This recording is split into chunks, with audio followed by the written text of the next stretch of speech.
I'm not even going to waste a lot of time. We're going to get right into it. The active shooter situation at Brown University is still going on. There is an active investigation going on in Providence. It's believed related to the incident. So we're going to tune in live and watch these developments.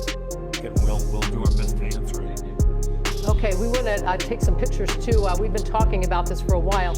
We've been watching some live pictures from Salem, New Hampshire. We've been watching lots of police on the scene. These are chopper pictures from a news source. We've seen them in tactical gear. This is an extra space storage building. It's next to a collision center in Salem, New Hampshire. Now, this is about an hour and a half from Providence. So we've got Providence, Rhode Island, where Brown University is, and then halfway up there is Brookline, Massachusetts, where an MIT professor was murdered 2 days after the mass killing at Brown University. And now this is Salem, New Hampshire.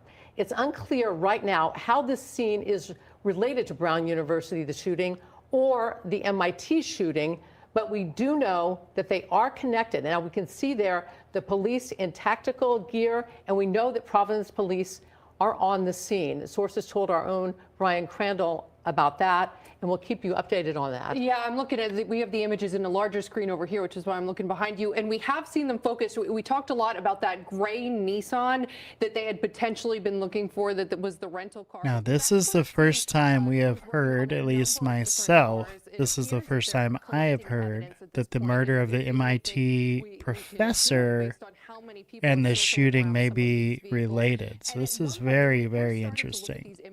It seemed a little bit more urgent, especially when we saw them. It looked like they had guns drawn in a storage unit, and they had some sort of like smoke bomb or something that had gone off in there.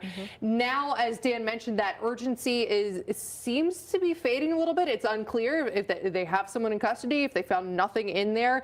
Obviously, still a very large police presence on scene. Again, as you take a live look at the extra storage facility in Salem, New Hampshire, we're getting a wider view now from our chopper that's been there on the scene for several minutes now. We've been looking at these images. And when they took a wider view of the city or town itself, there were police lights up and down the streets. This is a huge police presence in Salem, New Hampshire.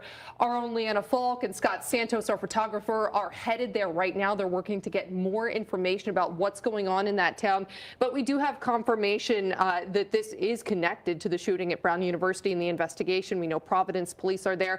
We're hearing that Leanna and Scott should be there within a matter of minutes, which should get us more information about what's going on the ground. But right now, it doesn't seem like a hurried pace. You can see officers walking. There are a lot of officers, but we're not seeing what looks like a standoff with a suspect inside the building. Obviously, we could be wrong, but it doesn't look very frantic in these moments that we're watching here. In some of those pictures, you could see that the streets in that whole area are blocked off. We could also see some armored vehicles of some type, and it did look like some of those officers who are in tactical unit were standing behind those as protection. But again, these are live pictures from Salem, New Hampshire.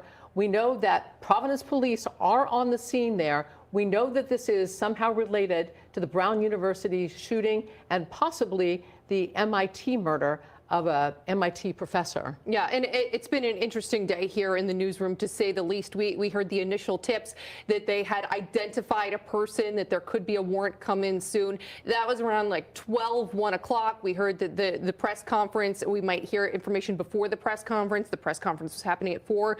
Obviously, we're coming up on the 8 o'clock hour and still no press conference, which leads us to believe that something big is happening in New Hampshire, where we're seeing this heavy police presence. And we know that the police have been reaching out to people in the community saying, check your cameras, check your doorbell cameras to see if you have any videos. We don't know if a tip came from them.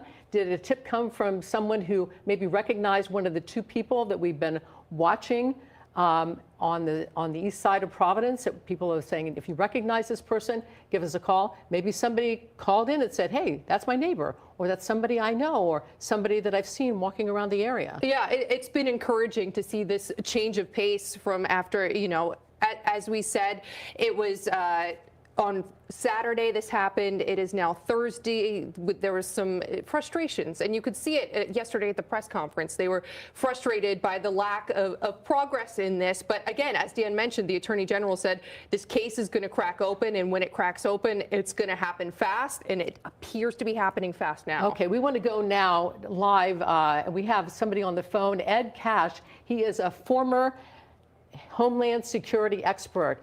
Ed, tell us what you see here. What's your summation of this? Well, all of the intelligence and pieces came together here, and then they patched the two Brown and MIT cases together, and they identified a person. Right now, I'm sure they're knocking on his door, other places that he may be. They want to take this person into custody, take him safely, is to not have any confrontation, and go from there. So. And Ed, I'm curious, you know, for all of us at home who are watching this and kind of frustrated the last few days because all you see is the back of a guy or a grainy face shot from so far away, how do you go from these unclear images to all of a sudden they're hot on the tail of a vehicle at an extra storage facility in Salem, New Hampshire? Is it typical for these scenes to kind of crack open quickly like this?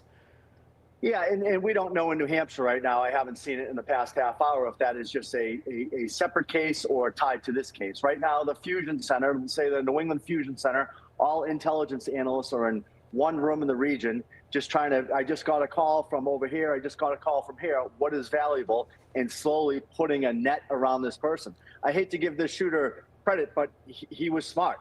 He didn't make many mistakes, but he'll eventually make a mistake.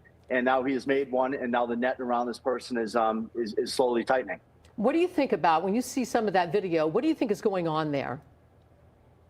Which video are we talking about? I'm sorry.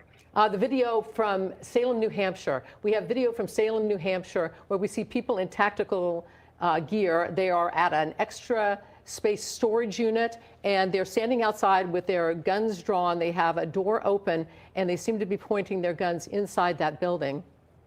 My guess is the suspect had this may be his storage closet, and they're looking for did he store weapons here or any other clues, or would he be there himself? Is this a potential place that he is tied to? If he worked at a restaurant, had a girlfriend in Maine and New Hampshire, so all of these right now they're looking for him.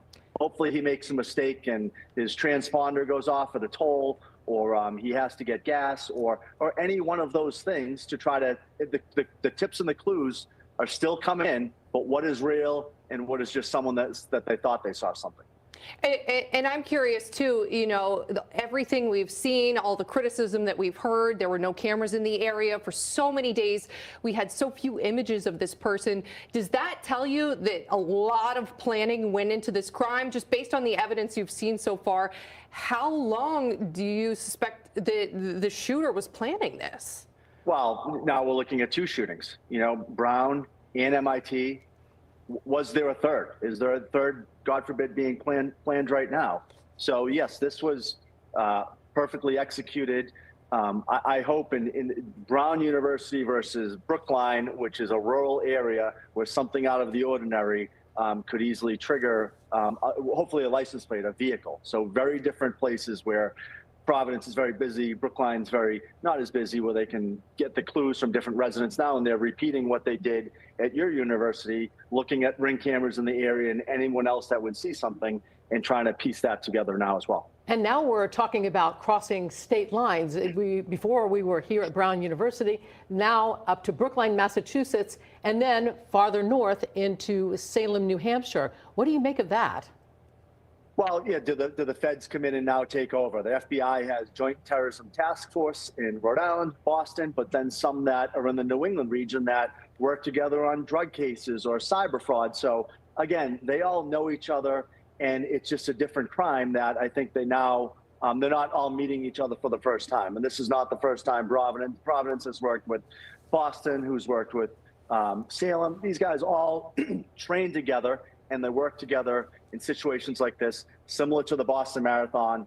Multiple people from different states who are in Watertown helping with tactical operations or intelligence operations, you know. Okay, very good. Thank you so much. Stand by. We may come back to you. Ed Cash, he is a former Homeland Security expert. We want to go back out to the Providence Police headquarters where Dan and Brian are standing by. What's the latest out there? Seeing any action at all? We don't have any action in this room except for the army of media from across the country that are doing just what we are and waiting for them to come to a conclusion of when we'll have a news conference. As Brian and I have pointed out, they're all upstairs. The police chief, the mayor, we believe, the governor, and likely they're around a table and they are watching the live feeds out of Salem like you are at home right now. And unless they know there's an all clear and either they have the suspect in custody or that they confirm that perhaps the suspect is not alive, we don't know that. That's not confirmed, but that's where we're in the holding pattern right now. Then they're going to confirm everything and they're going to make sure that when they deliver a press conference, that it's strong, because remember, the first question from some people was like, this is the second time you brought someone, a third time, right? Third time you brought somebody into custody, and how do you know it's the right person? It looks like they may have more of a DNA concrete evidence here. But this is going to be one news conference, how they tie this all together. Right, and just to be clear, throughout this whole thing, we've been reporting information based on sources, but between the news conferences, they don't really confirm anything. No. The Providence police, and I think part of that is because they especially wanted to be careful after, as you said, that first person of interest was taken into custody over the weekend and then let go, and that person's name was leaked out to some national outlets. So I think the local authorities especially are being very careful about what they do and do not say. But as Dan said, they've been here now for a few hours. The regular daily schedule for these press conferences, it was 5, then yesterday they moved it to 4. The assumption was, unless there's news, it's 4 o'clock, and then we heard this afternoon, it wasn't happening. We knew there was major developments at that point. Yeah, we kind of do. And so we're in a holding pattern, guys, but this is a good holding pattern, right? And you talk a little bit about the frustration, Emily and Patrice, and all of you at home. And we live in a moment we want everything right away. And this police investigation, we were looking at videos. This was a spider web. You had federal agents all over the place. There was like 400 police officers, 9 agencies together. So if they had, the video was important, but they were looking at other things as well. And then, like any investigation happens, within the last 24 hours, it all broke. And like I said, you want to count it, was it 2 days, is it 3 days, is it 4 days? How about if it doesn't matter? It's been less than a week, and hopefully the east side can have a sigh of relief, because I'll tell you, I was up there last night. I know you've been up there too. It was like a ghost town. Right, but there were also a lot of police officers. Oh, we have multiple. Yeah, there's police officers on every corner, so if you look at it that way, there was a sense of calm and security, because they always, after something but bad nobody happens, was out tons last of night. police. Emily and Patrice, so we've lost our live feed of Salem, so I don't know if you have it, but perhaps you can tell us a little bit of what's going on. I'm watching here. I have a little bit of it. It's kind of grainy and jumping back and forth. There isn't much action happening right now, to be honest. We've got a view of a door to a storage unit, seeing a person occasionally walk in and out. You can see it right there. That's what we've been monitoring. The people walking in and out are in tactical gear. They are armed with guns, but it doesn't seem like a great sense of urgency. But the streets are blocked off there in Salem, New Hampshire. And they were looking closely, just even, I was looking at like the door jam itself, they seem to be looking at. So something happened there that they're investigating at this point. And Dan and Brian, you talked about the east side of Providence, how it was a ghost town. And you have to imagine that once the news breaks that they might have someone, hopefully things will change. Our own John Perrick, he's there right now. He's near Brown University. John, do we have you right now at this moment? There you are. John, tell us what the sense, it's like right now on campus. Are people at all optimistic? Well, I think that is the word, Emily, optimism. Right now, I've actually been in communication with a few of the victims' friends right now, and I'll get into what they said in a moment, but just quickly, one saying all he wants for Christmas is a suspect in custody. Right behind me, this is the engineering building at the heart of this investigation. It's believed that's where the shooting happened. Of course, we've seen law enforcement all over this area all week long. I just saw a few officers still inside the building. A memorial continues to grow here behind me. 2 people here paying their respects to the two people who died in this fatal shooting. This area, of course, all week long, we've been reporting how quiet it's been. A few cars drive by right now, not many people out on the street. But let's get to what that friend said to me. I actually was just on the phone with him, and he sent me a text too. His name's Jack DePremio. He was Mohammed Aziz Amirsakov's mentor here at Brown. He said, one of the best Christmas gifts I can receive this week will be hearing that this shooter may soon be caught. This is a text he sent me. I'm just reading it here on my phone.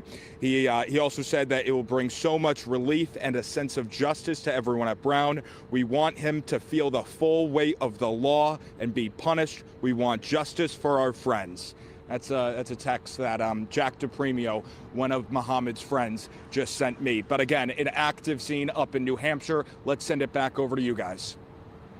All right, we have our former Attorney General Jeff Pine on the line. I don't know if you've been watching any of the live feeds from Salem, New Hampshire, but it appears there's something going on related to the mass shooting at Brown University. What's your assessment? Hi, Patrice. How are you? I'm good. How are you? Good. Yes, I have been following the coverage, and it appears that they've centered and focused on a storage facility. There's a large police presence.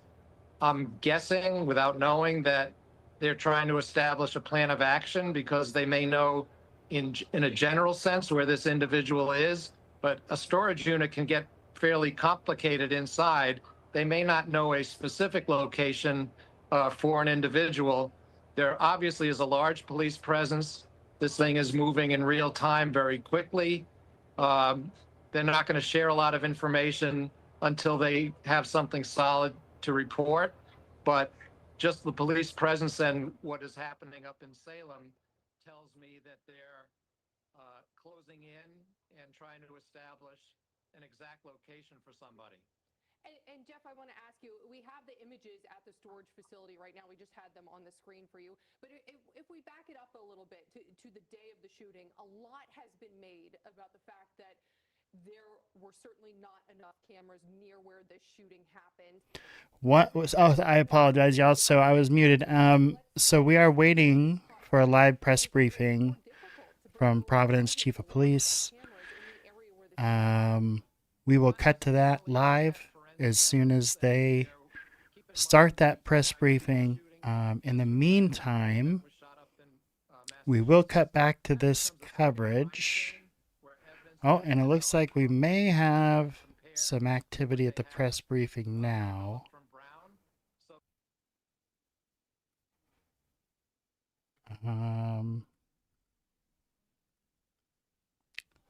Okay, so we are going to, in the meantime, until they come up to the stage here, we're going to, it appears Trump reclassified marijuana. And so we're going to take a look at this report here. And a Fox Business exclusive, Green Thumb Industries founder and CEO Ben Kovler. He's here to weigh in on this potential reclassification. Ben, I know you guys all talk. There's a lot of chatter. What are you hearing? Well, it looks like this may happen. You know what, which Ben? Would finally Hold be, on as you right said. now. Hold on. President Trump is in the Oval Office taking questions about this. Can we pop that up, please? The reports that you rebuked the Israeli Prime Minister. Please. Are the reports that you rebuked the Israeli Prime Minister for the hit on the Hamas general true? And is Israel undermining your efforts to be a peacemaker? No, Israel and I have gotten along very well. My relationship with Bibi Netanyahu has been obviously a very good one. Look, Okay, just as we took it, he stopped talking about it, but he did say they were reconsidering they were considering the reclassification of it, Ben. So let me just get to it. You're the chairman and interim CEO of a company called Rhythm as well. Both that and Green Thumb are publicly traded. Rhythm is the intellectual property holder of a bunch of cannabis brands. What would this mean to you and to any potential shareholders who are waiting to participate in this sector? Yeah, thanks, Liz. Thanks for having me. I think what this really does is give a lot of clarity. Investors don't like uncertainty, and by moving cannabis to Schedule 3, it allows real medical research into the positive attributes of this product. It does not legalize the product, but it allows for different structures of the business and allows for research. And we think that's a very positive thing as we look across the country. Well, you talk about a class 1 and then a class 3. The class 1s there's no medical benefit to heroin. There's no medical benefit to the opioids that, are killing people. So we get it. It's really kind of improper to keep marijuana in there because there are medical benefits. But where do you see the real potential for opportunity to improve the bottom line of your company? Well, yeah, what you said is it's common sense for there to be the medical properties of marijuana as a Schedule 3, which is actually where most opioids are. And we know that 75,000 Americans die every year from opioid overdose. So it's high time for this to be Schedule 3. What it means for investors, what it means for the business is a tax structure change. It allows us to continue to invest. The industry has over 400,000 employees that are currently now having trouble with banking, having trouble getting mortgages. The industry creates over $3 billion of state tax revenue, and that's real money for the state taxes. And by moving this to Schedule 1 should open up access for that and should continue to grow the industry. Medical marijuana is legal in about 13 states, if I'm correct there. It's legalized completely when it comes to that medical aspect of it, but federal law still prohibits marijuana use. Is there any downside that you see when people come to you and say, well, it's a gateway drug? Is it? What's your answer to that? Yeah, my answer is to pause for a moment, to listen to them, and then say, we don't think it's a gateway drug. We think it's an exit ramp. We think it's an exit drug from the opioid epidemic, and that there's a lot of positivity created by marijuana as opposed to an entry ramp. Let's look at the veterans. You're exactly right. States have a program that legalizes, but the veterans who are on a federal program do not have access because of the federal system that says it's illegal.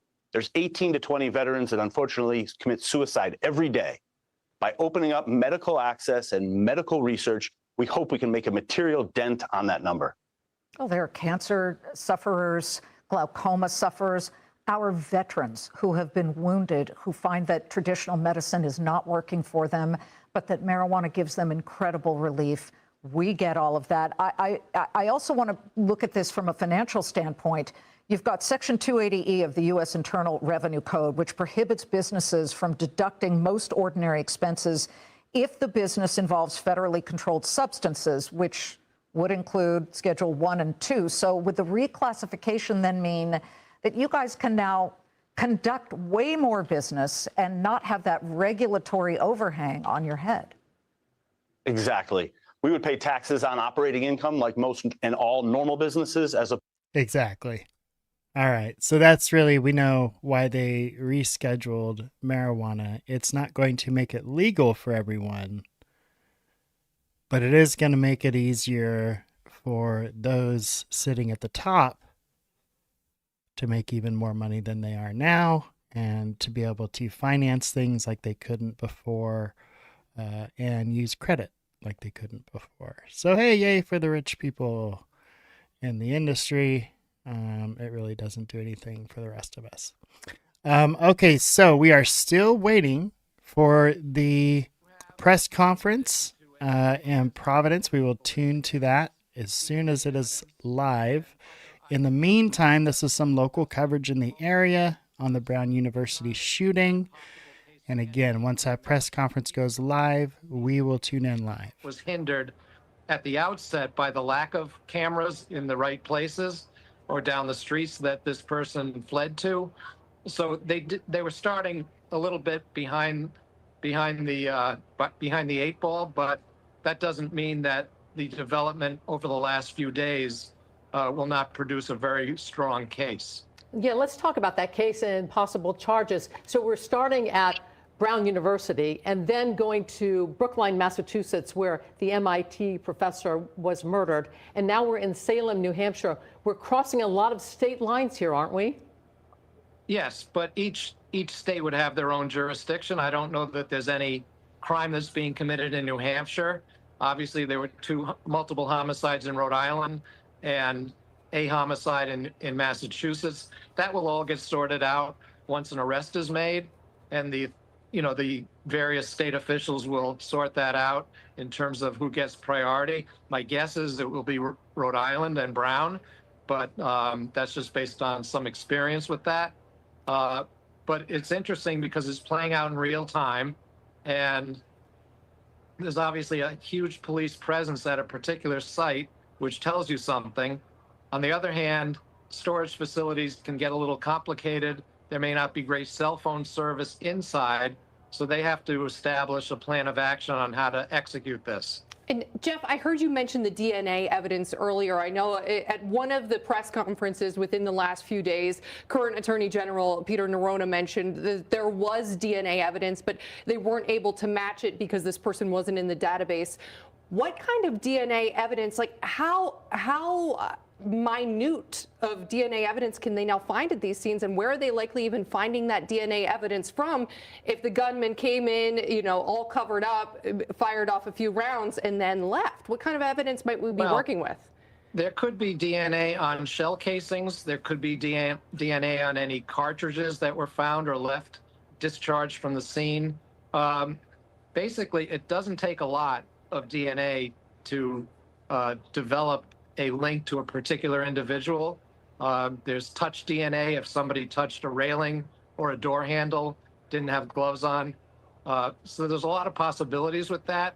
My guess, based on the connection to MIT, is that they were able to develop an identical match to some evidence in Massachusetts. And we were just watching as we're talking to you, more video from Salem, New Hampshire, and we're seeing these officers go into this storage unit. Tell us what may be going on in there right now. I know these guys train for this kind of thing, where they may have to go from storage unit to storage unit to storage unit to see if he's in there. And that's what I was referring to a couple of minutes ago, that these storage facilities, they're obviously well prepared on how to deal with this kind of situation, just as in many different situations that present themselves. But the fact that they're going in now means they have established a plan of action. They may know a specific location. They may not. They may be going up and down the hallways, but I'm sure they're heavily armed and very prepared. And Jeff, based on what you're seeing tonight, what you're seeing unfold, are you optimistic that we're going to have a suspect, that this is going to be wrapped up within the next day or two? It's moving very quickly. It could get, I'm sure you'll have some developments this evening. I don't think there'll be a press conference to announce anything until there's something tangible to announce. So you may have to wait in real time and watch how it unfolds. But once something happens, if somebody's taken into custody, then a lot of information will come forward. Okay, Jeff Pine, the former Attorney General in Rhode Island, stand by. We may have to go back to you, but we want to go out to Dan Janig, who has some new information. Dan, what do you have for us? Patrice, I just got an email from somebody who lives in the area of Salem, and they just got an alert saying that there's a warning people to report anything that they might see that looks out of place, like someone walking or a suspicious person. And now we're starting to wonder did they find that Nissan and he's not there, and maybe he fled on foot? I don't know. But they're issued in Methuen, Massachusetts. Methuen's not too far from Salem. So again, the issue was to report anything you might see that looks out of place, like someone walking or a suspicious person. Right, so that leads to questions as to whether or not they have actually found the person or not. And it also leads to what Emily eloquently said that I couldn't, which was there wasn't an intense feeling around the storage facility. You know it seems like they're hot on this guy's tail. It was almost more of a relaxed you can get with a gun in your hand. So why are they issuing this to people now in that area? Now you're starting to wonder, okay, maybe they're close, but they're not that close, because why they wouldn't, if they had them dead or alive, they wouldn't be issuing people after the fact. No, and at this point, we've known that law enforcement activity related to this case was in New Hampshire now, it's been a while. I think for a couple hours, right? At least a couple, we know. Yeah, and it was obviously happening before we knew about it. Right, if Providence police officers got up there, what is it, like an hour and a half, 2 hours, but in traffic longer, well, they have lights. So yeah, they've been up there for a while. So go ahead. So it just begs the question as to, do they know what they're dealing with at this point? And have they made any contact with anybody? Or as your alert, that the person you know there suggests that they're leaving all options open? That's right. Do we, Patrice, and do we still have those live pictures up from Salem? We've lost our feed here momentarily. Yeah. We're going in and out. There's been nothing to report. They're up now. Yeah, we keep looking at this door, which we do see people going in and out of, though we're not everyone is in tactical gear now going in and out of, and they are at a somewhat relaxed pace when they are going in and out. There's really not a sense of urgency right now. That's right. That's thank you, Patrice. Urgency. That's the word I was trying to find. You know, and to just jump on Jeff Pine's statements, when you're trying to look for a suspect in a storage facility, you know, it's like finding a child who's lost in a corn maze. It is not easy, right? And down every door is a threat. So the fact that they're kind of walking in and out, and there is a gray Nissan that Patrice spotted in those pictures, which they were looking for earlier. And it's funny, guys, now that Brian and I just reported this whole news, everyone's jumping around and getting on air and reporting something. So we're a little ahead of the game on this one. But again, all we can report is what we know. We're not speculating. We want to be responsible. But again, somebody in the area said they received an alert from the community saying to be on alert and to look for somebody suspicious who may be walking or maybe suspicious. What are your thoughts? Yeah, again, it just leads to a lot of questions at this point. And again, part of the reason why we haven't heard from authorities here, you know, now hours behind schedule. Again, although the schedule got basically scrapped because of the new developments. So we were hoping that, and I'm sure everybody was hoping that there'd be a conclusion a lot sooner. It doesn't appear that way at this point. Yeah, and I can't imagine, Patrice and Emily, that maybe I'm wrong, correct me, at home or there. I can't imagine that they would hold a news conference and say, we're close. I think they want to wait until they have the suspect, they confirm, and then they come out and say, we have our man.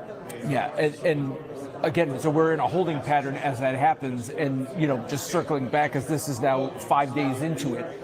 So rapid developments, but now kind of wondering what is happening next. Brian and I are going to work our sources, guys, so we're going to head it back to you, but we're ready to come back to us if we get any new information. All right, sounds good, Dan and Brian. All right, we have a retired FBI agent joining us now. Daniel Brunner joins us. Daniel, thanks so much for joining us. I'm sure, have you been watching what's transpired over the last few hours in New Hampshire? What do you make of what's going on at that extra space storage facility in Salem, New Hampshire right now? Well, just like your other people have said, that this is an ongoing investigation. The fact that they're walking in there, not in an urgent pace, that it means that the building has been secured, at which point the investigation is progressing. Whether they've identified the storage unit, the storage container where they're able to conduct a search. The vehicle is obviously going to be in question. They're going to be looking at the vehicle. This is all going to be progressing. The fact that at a slower pace now that they've identified this location and have secured it and that there's no active threat, they're going to be looking to get search warrants. They're going to go to the judges. They're going to get a judge to issue a search warrant. That way they can enter the facility and conduct a more thorough, slow logistical search and try and identify. There is no need to rush through this because they could get something wrong. The difficulty here for these investigators is that now we're widely being reported on all news networks. He is aware that they're looking for him. He is aware that he is wanted, and he is aware. So that puts him in the advantage seat. It definitely puts the investigators at a disadvantage, whereas now he is able to actually, possibly go on the offensive. He wants to do shooting, take hostages. So it's a lot more dangerous situation than they are in the past. Now, that's scary to even think about that. Let's talk about the path that he has taken. He started at Brown University, then went up to Brookline, now Salem, New Hampshire. As somebody who was in the field, where do you think he was headed? Was he headed up to the Canadian border? It's possible. At this point, anything is possible. As a good FBI agent should do, anything, keep any possibilities open that he may be heading up to Canada. He may be heading to the border. Or whereas we have the shooter in New York City from a few months ago where he shot up the building in the NFL. That individual came from Las Vegas. He may be from New Hampshire. He may be he may be familiar with that area where he's comfortable and he was able to hide out for these 6 days. So he's looking for a comfort area. That's why I believe that this is a targeted shooting. Whether the MIT professor is connected, obviously the investigation will determine that. But I believe the Brown University shooting was a targeted. He had a specific reason to be there. So having the knowledge that this individual is probably from the area is a good indicator that he may be residing. He may be in the area up there in New Hampshire. That is a clue. But most importantly, investigators can't get tunnel vision. They have to look at all the possibilities. This could be a false flag. He could have put a vehicle up there to send off the investigators, and he's heading south. So it's anything is possible. That's really interesting. And you said something a little bit unnerving too, where you said he could be going on the offensive now because he has this information that investigators are on his trail. So if you're seeing these images and you live in Salem, New Hampshire, you have family in the area, should you be kind of not sheltering in place, but kind of maybe locking the doors and staying guard and watching this unfold from your living room? Absolutely. I believe the people that best know their neighborhoods are the people that live there. Obviously, they know who lives across the street. So taking a look out the window, don't go out patrolling yourself. Leave that to law enforcement. If anything, you're putting yourself into danger, because if you were to happenly confront this individual, they may end up hurting you. Or if law enforcement sees you acting suspiciously, they'll end up confronting you. So it's just easier. Take a look out your window. If you see an individual that just doesn't fit in your neighborhood, call local law enforcement, call the police department, let them talk, let them look it over, let them deal with the situation. If it's nothing, then great, that person goes on their way. But let them, that's the best way to, exponentially add the number of eyes to this investigation. Just look out your window. If something doesn't seem right, call 911, let the locals know. Our own local Attorney General, Peter Nerona, said the other day that once this starts unfolding, it's going to unfold fast. And it seemed to happen once we got the person's name. They got the person's name, and then maybe they were able to find the cell phone. How would the FBI take that information then and be able to track this guy? Well, a cell phone number is like your fingerprint. They able to identify who the carrier is, and they'll go to the carrier with an exigent circumstance. Normally, under a federal investigation, it takes time, a grand jury subpoena. But now, since this is a danger to the community, they can file what's our exigent circumstances. They'll go to the judge and authorize Verizon, T-Mobile, whichever carrier it is, to provide access to that number. So whether that individual is using their phone and it's pinging off the cell towers, they would be able to know when that cell phone is identified, and they'd be able to get the region of what cell tower. If this individual is utilizing counter surveillance measures, such as not being on the cellular service and only using Wi-Fi, then that's different. So then you're talking to the computer in the phone and the IP address. So then you would be able to find out relatively what location that individual was. So if you're on your phone, I hook up to a Wi-Fi at a Starbucks or a local coffee shop, that is a fingerprint to that Starbucks. So law enforcement would know, okay, the individual now is using the Wi-Fi at this local coffee shop. They would be able to triangulate and move in. That makes it a lot more difficult, but each one of these clues provides an opening to capturing, to getting in front of this individual. Yes, this is a dangerous situation that we have right now. Law enforcement definitely has to use caution in approaching this individual, because he now knows that the law enforcement is onto him, they've identified him, and they know he's armed and dangerous. Based on what you're seeing here, obviously a heavy police presence in Salem, New Hampshire, but we were also receiving reports earlier in the day in southeastern Massachusetts, northern Bristol County, there was a heavy police presence. We received tips that there was a heavy police presence in Rhode Island earlier. How many of these active full-scale investigations are going on? It's not just here in Salem, New Hampshire, right? No, this is a major case in situation. The FBI is very well trained at these. We prepare for these. We worked at these crisis management, and the FBI Boston division, I guarantee you they have what's a crisis command center. So that crisis command center has every entity and everybody in the FBI division of Boston, and I'm sure Albany is ready to render assistance, New Haven is ready to render assistance, and they bring individuals, victim specialists, other investigators. The Massachusetts obviously has countless number of special agents who are all diverting to be there for it. It doesn't matter what hour, day or night. If there's a lead, it gets run out right then and there. If they find something that's connected to New Jersey, they'll contact FBI Newark in New Jersey, and they will run it out immediately. It doesn't wait till the morning. They run it out right then and there. So there is multiple aspects of the investigation. The manhunt is just one of them. There still are countless number of FBI agents who are collecting evidence at the scene. It's down at Quantico, cellular devices. This is a multifaceted, multi-angular investigation to not only collect the evidence against him, but obviously capture him. Who do you think's in charge right now? What agency do you think is in charge? Because you've got all of these different agencies, the ATF, the FBI, the local police, the marshals, they're all converging on this area. So who's in charge? So normally during a crisis command situation, you have an incident command center, an ICS.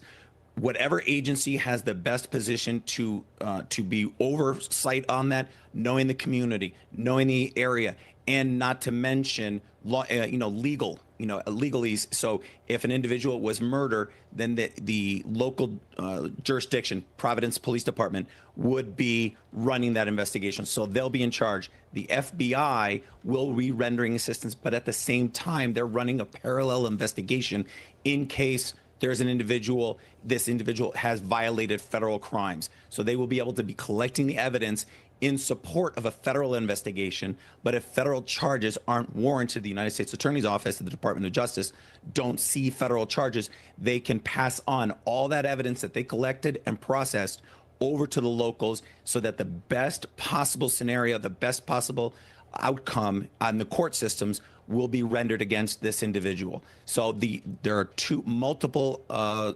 investigations, state and federal, are going parallel to one another. And based on what you're seeing tonight, we're all anxious here for some resolution. We all want to see a suspect in custody, and we keep drawing comparisons to what happened after the Boston Marathon bombing, what happened in Watertown once there was that large police presence. Given what you're seeing tonight, are you optimistic that this timeline is going to speed up and we should have a suspect in custody soon? I think absolutely. I think that your state DA was absolutely correct. I think once one domino starts to fall, once they've identified possible cell phone or possible identity, everything else just comes down, because not only they identified him, they're able to go start talking to neighbors, coworkers, and getting more of an idea of where this person's mindset. That interview with one coworker may reveal a storage unit. Oh, he always used to say he used to go to the storage unit. Boom, there goes another lead. Or he always used to go to this, coffee shop. Boom, another lead. So yes, they are going to come exponentially fast at this time. And not to mention, this is going to put immense pressure on him, on the suspect, now that they know they've identified him. So at this point right now, it's just him making a mistake. He's going to make a mistake. He's going to trip up. He's going to be cold, hungry. He'll lower his mask, just like Luigi Mangione did. A mistake is going to happen, and where we'll be able to track him. If he's dumped his cell phone, that's where it's dangerous right now, because he knows now he may be changing everything he has. He may be dropping his cell phone, dropping his clothes. That's why it's unfortunate that this information has come out, not at a press conference, but via leaks. That's the unfortunate part, because the investigator was at the advantage up until this time, and they're still at the advantage because they're pushing, getting more leads, and more people will be coming in with information now. But this is now a little bit of a chess game of who's got the advantage. So at this point right now, it's just a matter of time. We're going to catch him, and it's just putting pressure on him. Hopefully nobody gets hurt. He gets captured and is arrested, and he sees justice for his crimes. And hopefully no innocent people or police officers get hurt in this manhunt. Initially, everybody was just wondering if this was just a Brown University event. Maybe it was a student who was mad at a professor or something. Then it moved north to Brookline, Massachusetts, and MIT, and the professor there being murdered. So is that an indication that this is not maybe just a localized thing, but maybe a larger operation? Absolutely. At this point, anything, as I said, anything is possible. Nothing is off the table.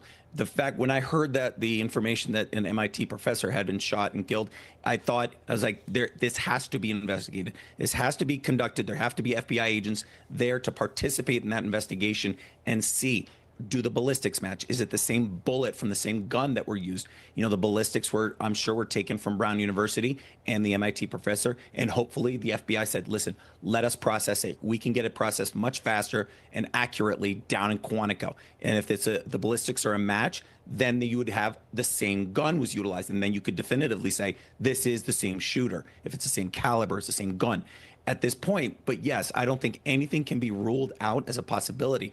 I think back to Ted Kaczynski, the Unabomber. He had against Harvard University, he had against professors in higher learning. So this may be an indicator as to this individual's motive. Did he have a problem with Brown University? Did he have a problem with MIT?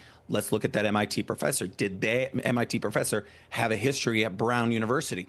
Was that professor maybe connected to the two individuals that were in that classroom? Everything needs to be looked at. And based on what you've seen so far, there's been a lot of focus on that person of interest. By all accounts, there is one suspect. Is there anything that leads you to believe, at least maybe based on the length of time this person has been able to evade police? Do you think anyone has been involved in the planning, the cover-up, any aspect of this beyond the person of interest? Well, as I've been saying, nothing is off the table. But at this point, I would say it's better. It's most likely that he was acting alone, because the less people that know the plan or less people that are connected to it, the less likelihood of it being leaked or them turning themselves into law enforcement because out of fear that they could be also connected to him, or them turning themselves in. That's why they said Director Wray from the FBI a number of years ago said the most dangerous person in this country is the lone wolf actor, the individual who has it set in his mind, they're going to do this, they're going to conduct this act to right a wrong that was put upon themselves. So the lone wolf attack, they're the only individual that knows the status of the plan. They're the only individual that knows the exit plans. Is it possible that he has, people that are assisting him? Absolutely. Wife, girlfriend, co-workers who, understand him. Absolutely, that's all a possibility. And those individuals, if they are found and if they rendered assistance, absolutely need to turn themselves in right now, because if you are found by the law enforcement before you turn yourself in, it's going to be much, much more worse and much more dangerous for yourself, because if they find you and if they have to hunt you down for possibility, it's just much more dangerous. So if anybody did help this individual out, it's best just to turn yourself in right now and assist law enforcement. Okay, Mr. Brenner, we are looking at live pictures from Salem, New Hampshire, and we can see that the roads are blocked off there. Again, we know that authorities are on the scene from Providence, and we do believe this is connected to the mass killing at Brown University. What do you think is going on the streets there in Salem, New Hampshire? This just looks like Salem police blocking off a road. At this point, they have to obviously want to secure the scene. They don't want to have anybody that's a threat to the community, a threat to them, to them, making sure that what is being contained, whatever they are containing, if it's the suspect, if it's more evidence, they want to contain the scene, lock it off to vehicular traffic, make sure that he or she doesn't have reinforcements coming in. Retired FBI agent Daniel Brunner, thank you so much for your insight. You've been a wealth of information. We really appreciate it. Definitely, thank you. All right, My we want pleasure. to switch gears now and go back to Dan Janig. We're hearing he has some new information for us. He's live once again at Providence Police Headquarters. Dan, what are you hearing? Emily, Patrice, and everyone home, I'm here with my colleague Brian Crandall from the I-Team. What we're hearing is not a blockbuster, but what we are hearing now is that we're seeing more communities in and around Salem warning residents to be on the lookout for a suspicious person who may be walking in the area. Now, if some of you are familiar with Salem, Massachusetts, this storage facility is located close to the Tuscan Village. And I know you said that you were up there for the primary. Yeah, a couple of years ago. So A nice area. Yeah, it's the Tuscan Grill. I think they have one in Boston. High-end restaurants, high-end shops, condos. Basically a maze that would be a perfect place for someone to go hide right now. It's not very, very close to it, but it's right in the vicinity. So if you know, it's right off the highway. When I go up to New Hampshire, I always stop and go to McKinley's Meat Market. So it's right off there, and then you get right back on. So that's a really busy area. So that is where, we're saying, Patrice and Brian, why would you be alerting people in that area to be looking on for somebody who is walking, who might be suspicious? And we see a car, the gray Nissan, that authorities and sources had told me that they were looking for today. And now we're again a couple hours into this law enforcement activity in the Salem, New Hampshire area, and we're talking a massive police presence, Right. FBI agents, U.S. Marshals, notably Providence Police there as well. Yes. After we learned that the activity there was connected to the investigation into the shooting Saturday at Brown University, and as we've been reporting, now again they're looking at a link with the killing of an MIT professor on Monday. So you've got law enforcement, there's a lot of things coming together here. Pieces Law of the enforcement puzzle. down here, Right. a lot of activity in Boston as well. And your sources told you that Salem was busy related to this case. So Yes, we nailed that. We want to make sure we nailed the information that we're breaking down, too. One of the authorities that I talked to a short while ago, as this unfolds in Salem, and you see some live pictures, our crews are just getting there. There's a lot of frustration from some of the investigators about the lack of cameras in Brown. And I know I've been hammering that all week. But as one investigator told me, we would not have been here. And if there were cameras and the suspect was captured quicker, and if he's related to the shooting of the MIT professor, So I know the Brown University president is here, but there was a lot of frustration by parents at Brown and now investigators that think they would have been so far ahead on this case if they just had installed cameras in that facility. And again, the gunman was wearing a mask. Right. So if there had been cameras in there, it might have just been a closer up image. And remember, the first ones we saw from the front of that person of interest was on Monday, I believe. Right. So we're talking 2 days after the shooting. So if there had been more cameras in that building, because we were talking about, the Attorney General had said, well, this is an older building extension. They put on a newer addition to the engineering building at Brown, and they have more cameras. And of course, that's led to more questions. It's like, why could you just put more cameras in the other buildings? And that is the question too. And the other thing that somebody brought up to me today, who's connected with this, some of the on a higher level of this investigation, has said, from the get-go, when the FBI had their boots on the ground, they offered a $50,000 reward for any information leading to the arrest. That $50,000 from the FBI is your taxpayer money. We have a university with a $9 billion endowment that offered nothing for a reward, and that has frustrated several people as well. So there's, we don't want a Monday morning quarterback, but we want to make sure that this is all part of an integral story that is unfolding right before our eyes tonight, Emily and Patrice. Yeah, and Dan and Brian, I know you guys have been waiting for this press conference for hours now. We're all 4.5 hours. We're all desperate to hear information. Has there been any movement? Have you seen any of the investigators, any of the lead officials in this come forward in the last few hours? Yeah, I think the last update now was an hour and a half ago or something, where the mayor's communications person came out and said there will be a press conference tonight, but we don't know when. We'll give you a 20-minute warning whenever it does happen. And we've seen no sign that there would be a 20-minute warning. We have seen coming into the building, and this again is a few hours ago, Christina Paxson, the president of Brown University. The governor has been here for a while. We've learned for hours as well. We saw some staff members bringing coffees upstairs because as far as we know, they're huddled upstairs here at the Providence Public Safety Complex, probably awaiting some of the same information that we're waiting for too, and probably formulating how much, once something does happen, how much of that they want to give out to the public. Right, so this upstairs is really, go ahead, Dan. is where they, go ahead, Patrice. No, go ahead, Patrice. So, and we want to mention to people that this is all related to what's going on right now in Salem, New Hampshire. We've been watching authorities investigating, police going into a storage unit there. We believe it's related to the gunman at Brown University. And we just had an FBI agent who was on with, a retired FBI agent who was on with this just minutes ago. And he said, we have to assume that this person now knows that the police are on his trail. And he could get desperate, and he's armed and he's dangerous. So that kind of speaks, Dan, to what you were talking about, that people in that area are being warned. Yeah, and that's a great point that we hadn't brought up in a little while, Patrice. That was a great point. Armed and dangerous. Okay, and he likely knows that they're on the trail. The man of mystery has been exposed, according to what authorities believe, and desperate people with guns do desperate things. We know that. We cover it every day. So it's this investigation is integral, but upstairs from where we are, the President Paxson, the Governor, Mayor Smiley, Colonel Perez, the Attorney General's office, right? That could be a fly on that wall. And they're basically waiting for what we're waiting for was, I think here at the public safety headquarters, there was almost a sense, I saw two officers fist bump each other. It was kind of like, okay, we've got our man, and now it looks like he may have escaped one more time. Yeah, possibly. Right, and again, I think there is definitely caution, and I was told there would be a press conference no matter what, and potentially even if the person wasn't in custody. We'll see if that holds true and how late they're willing to go, but you want to think they want to come out here and tell people that they do have somebody in custody. Yeah, I would think that they would.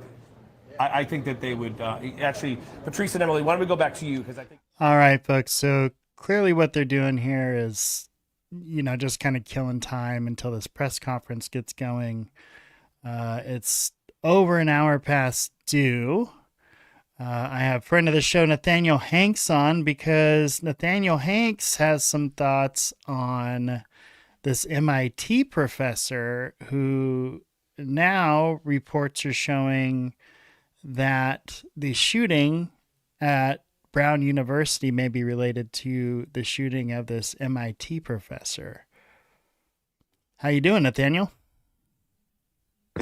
Hey, I'm doing good. It's a sad time for the field. Nuno Lauriero, pardon my mispronunciation, but it's a big loss to the field, and it's right in kind of the wheelhouse of everything that I'm on with these toroidal plasma systems and the new energy it can create. And I believe that's why he was killed. Regardless if it has another connection, I wouldn't believe it because um, the it's not there's no randomness about it, and there's a history of this, but yeah.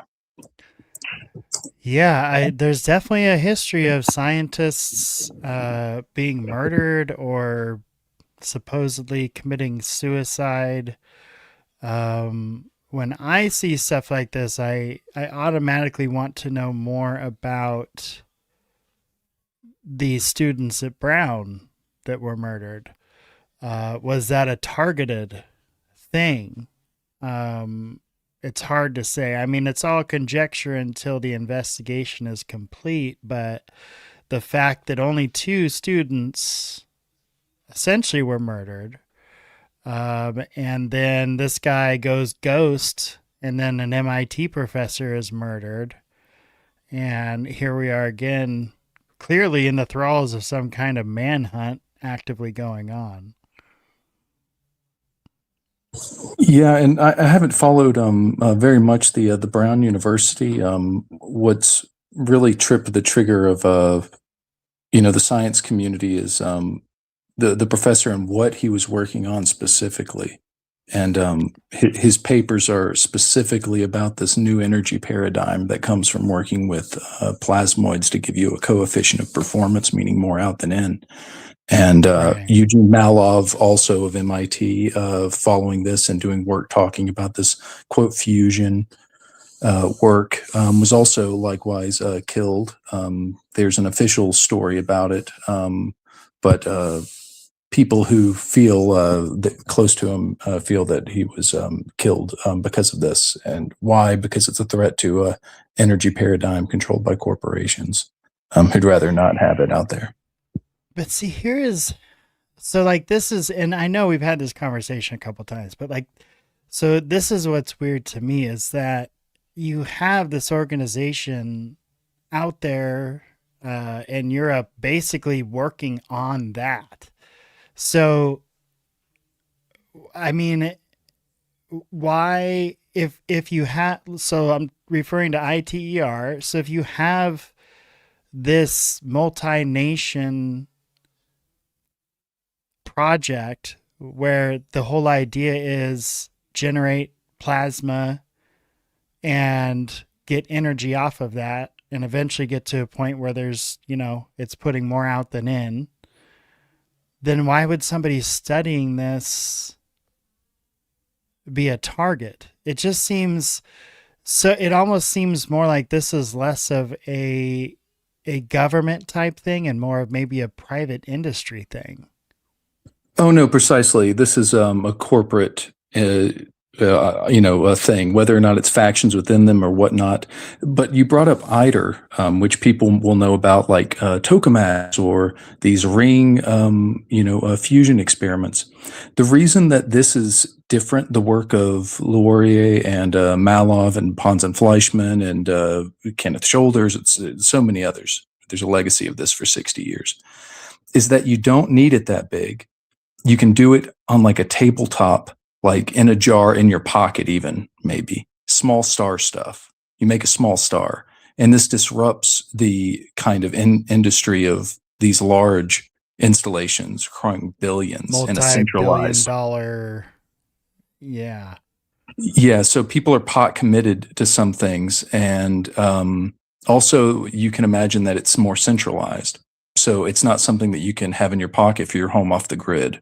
You know what I mean? You'd have to tap into them and let them.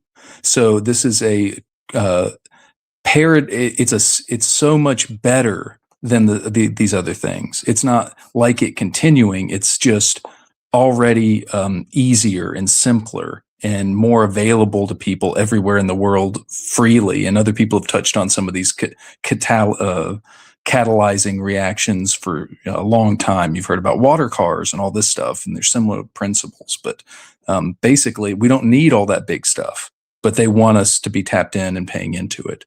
And that's where it's not government, it's corporations, and that's where the action is. Yeah.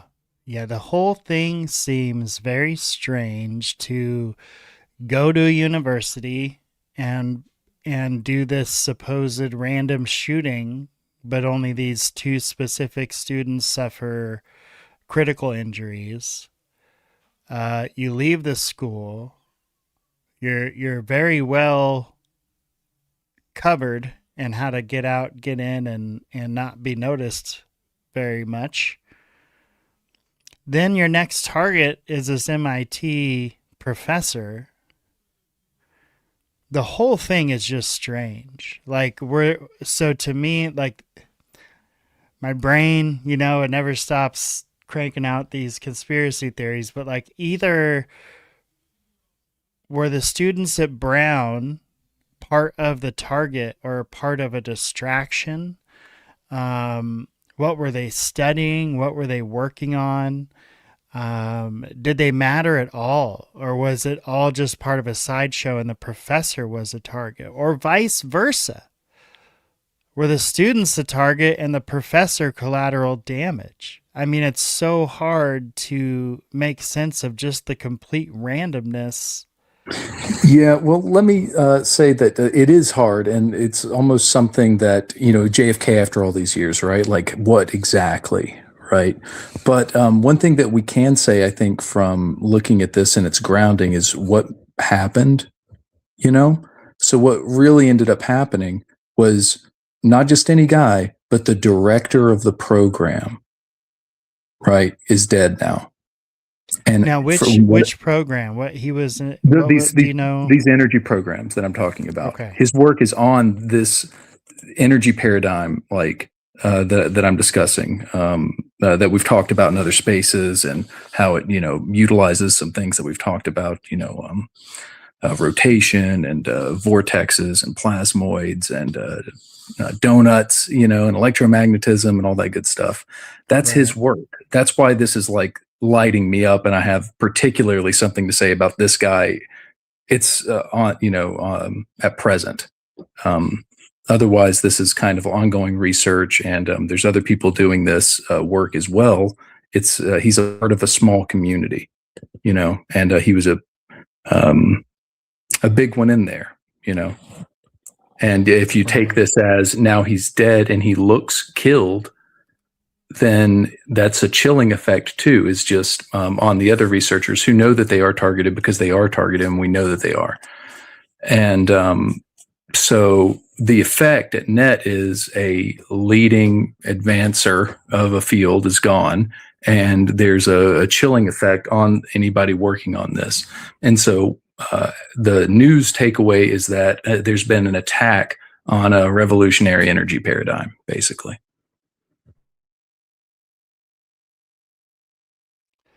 That's so doing all the just, you know, hours of research into this field I know you've done. What is your gut and your intellect tell you about what's going on here? It's hard to say in the present. There's certain things that I'm sure of. I'm sure what he's working on is real and powerful, right? The machinations of who in the scheme would want him dead. I understand the motivations for not wanting this stuff to be out publicly. Again, why? Because it can be decentralized. Because it could shake up an energy paradigm. That's a big motivation. Right. And how do I know it's true? Because there's a history of science, and that's replicated, and it's not theory, it's experiment, and it's done, and it's done, and it's done again. And it's been done publicly for 30 years. And I think you can demonstrate that quietly in the dark at DARPA, it's been done for, 50. Well, so, there's also a history of these fossil fuel companies doing whatever it takes, right? Yeah, and so whenever you take like a realistic approach, given like what we understand about how things work, it's actually just very clear. It's unfortunate, but it's a it's principally reasoned. We don't have to pull on anything. We have an Invention Secrecy Act, right? Like, we don't have to make this up. So what does it point to, though, is, I'm not going to pretend to understand the shape of where things are going. However, I will say that China appears to be developing more, and that America seems to be declining more, and that a advanced technological advantage wielded by a transnational corporate entity seems to be deploying global infrastructures. So those are the shapes of things. This doesn't bode well for America. It seems like a fading empire. And I don't know how they plan on parasitizing China, but I think that's their plan for the next 1,000 years.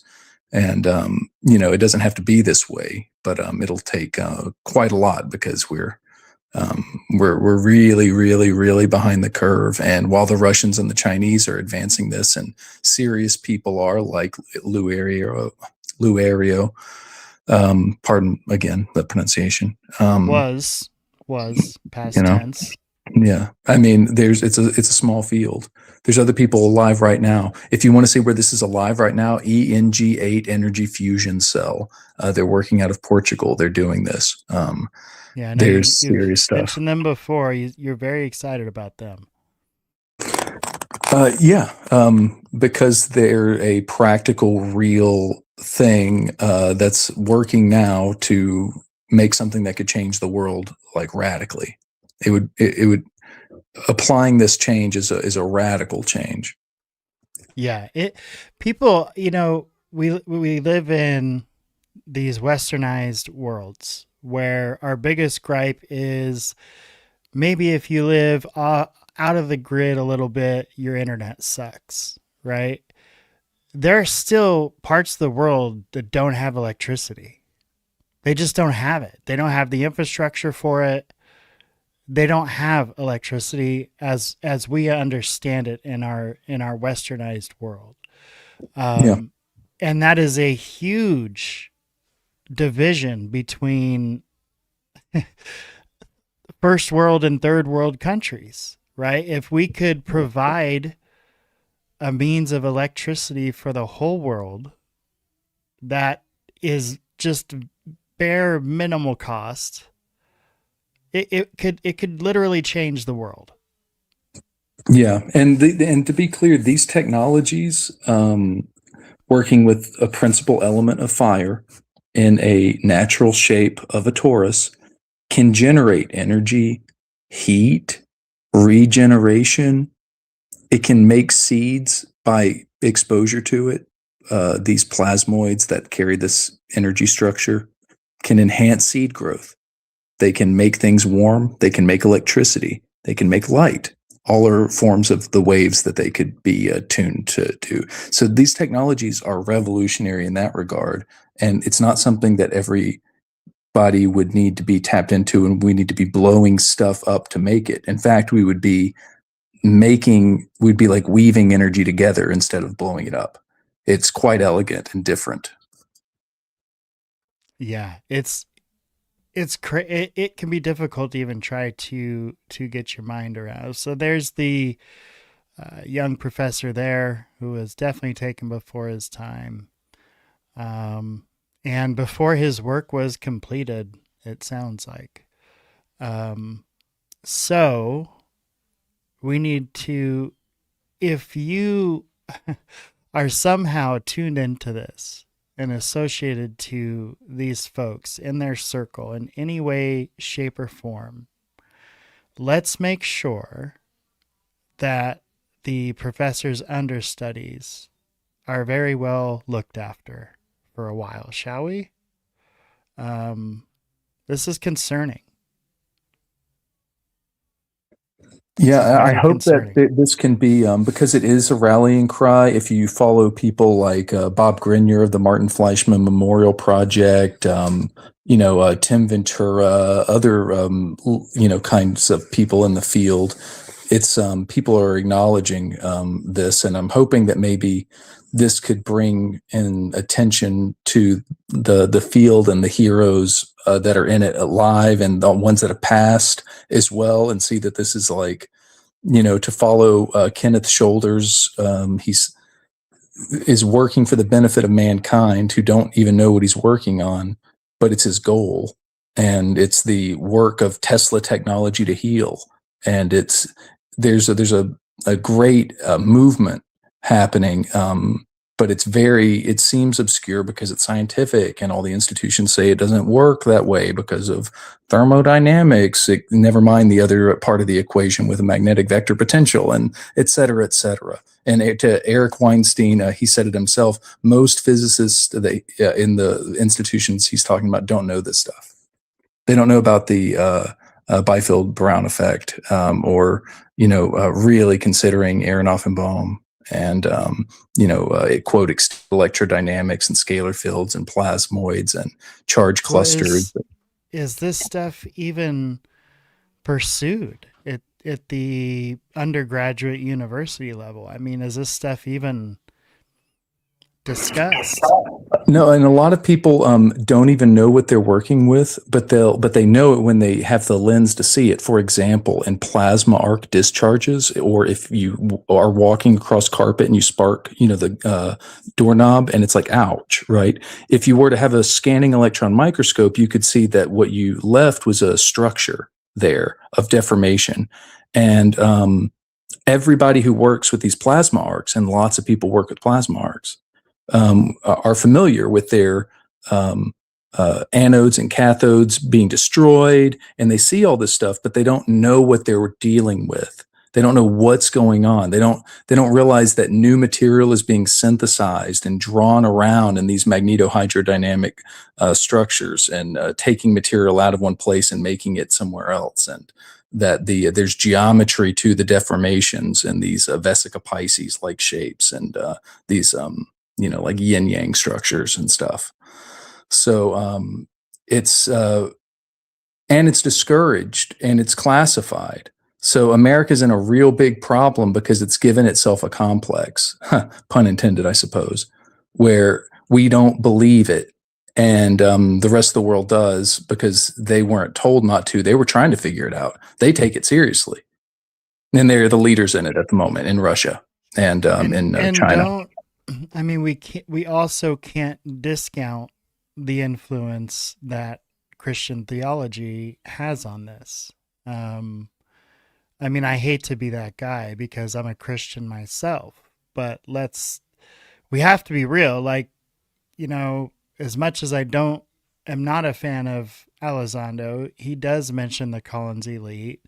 Mellon mentions the Collins elite. Others mention the Collins elite. Whether that's the actual name or not, there's a lot of references to this very religious, Christian-oriented group that handles some of these subjects, and to investigate them further is essentially to give the devil his due and bring about problems. So they see symbolism like that, and that's why it's classified, right? They don't want people messing with this stuff, essentially. That's how I read it. When Matthew Brown, puts out this post where it has like sigil stuff laid out in it, and this is the guy that leaked the Immaculate Constellation document to Congress, I go, okay, then yeah, there's definitely something to this, right? Like there's something our government knows, or certain groups within know that they're not sharing with the rest of us for whatever reason. Yeah, man. And I just want to say shortly, I might have to go in just a little bit. There's an interview opportunity. I did want to, but in the meantime, just in case if I have to go, I just want to say, hey, I love you. You know what I mean? I'll see you later. It won't be about being rude. Yeah, and we've talked about the structure of this architecture too, right? So I'm not going to get on my soapbox here, but it's important to understand that there was a corporate takeover in 1960 and it really evolved. And then after the Cold War and the absorption of all that information, there was a consolidation in the 90s from 51 major corporations in aerospace down to 5. And those guys consolidated their wealth, planned and started another war of expansion. And then in the 2000s, they're off and away with a whole other degree of kinds of things. And we're in a modern context now. Tell the folks the documentary they need to see. What's it called? Yeah, well, I'd recommend watching the first 30 minutes at least of Everything is a Rich Man's Trick. It's also a very good and true title. It sketches out a history of America foundation that if you give me just 1 minute, I think I might be able to do a speed run on it. Yeah. But basically you have elite figures of wealth and power in the 1800s, the 19th century. So we're talking about the robber barons of the Gilded Age beginning about 1871. These are your Astors, your Vanderbilts, your Morgans, your Rockefellers, all these guys. Dulleses are a precursor to all this. So there's a group of about 25 of the richest guys, right? And they are called Brown Brothers Harriman as this consolidation. Effectively, they get credit for negotiating the Versailles Treaty and creating a debt mechanism that allowed them to refinance the Germany after World War I and put up a beginning bulwark in World War II, funding the development of the Nazi Third Reich with the Union Bank and directly propping up Hitler so that he could stand up against a rising workers' party in Russia. They didn't want the Russians to be advancing in their scheme. They needed a fascist in charge because as the corporate leaders, they are perfectly fine with fascism where they can control the mechanisms of the state. Corporations control the mechanisms of the state. That's fascism. They wanted Hitler to be their guy. Hitler decided to socialize everything or nationalize it for his people. That was off the scheme. That wasn't the plan. He wasn't supposed to give it to any more than the group above him, and they turned their back on him.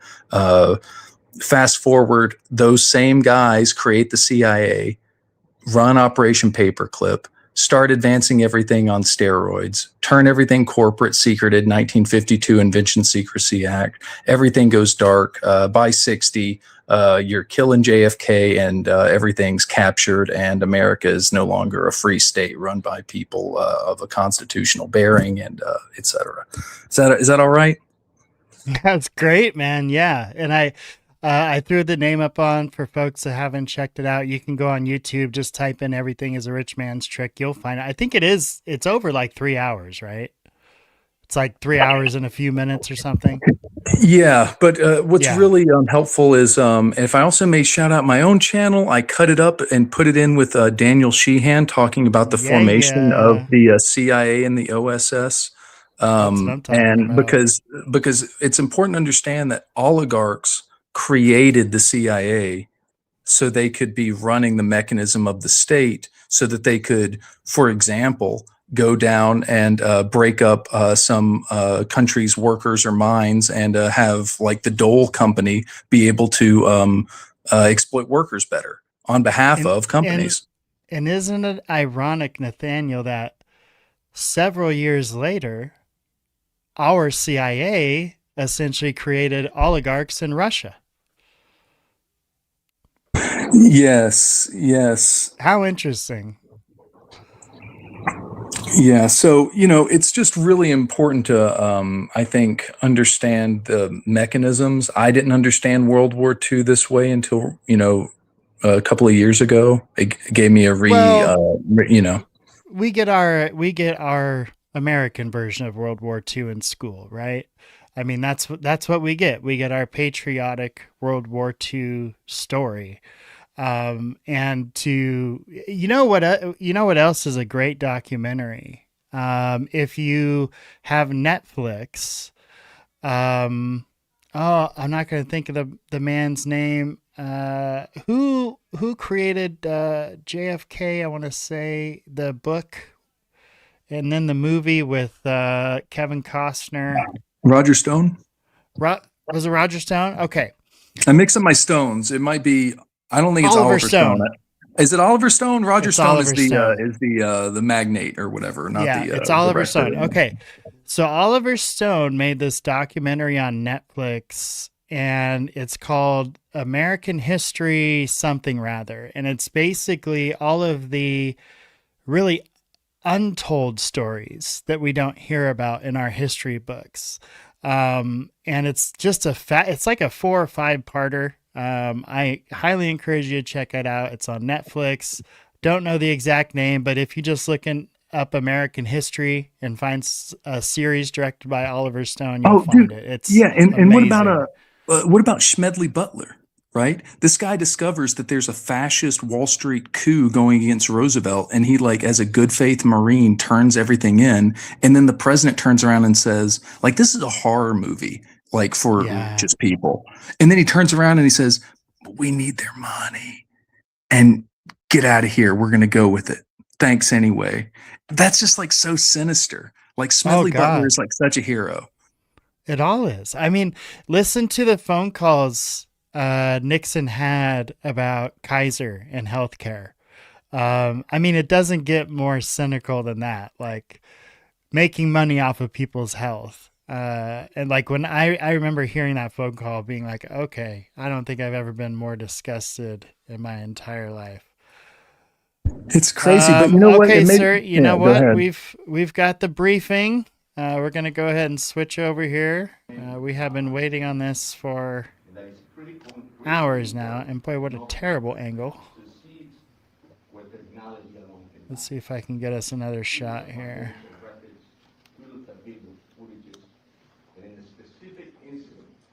Actually a video that provided us with a description of the vehicle.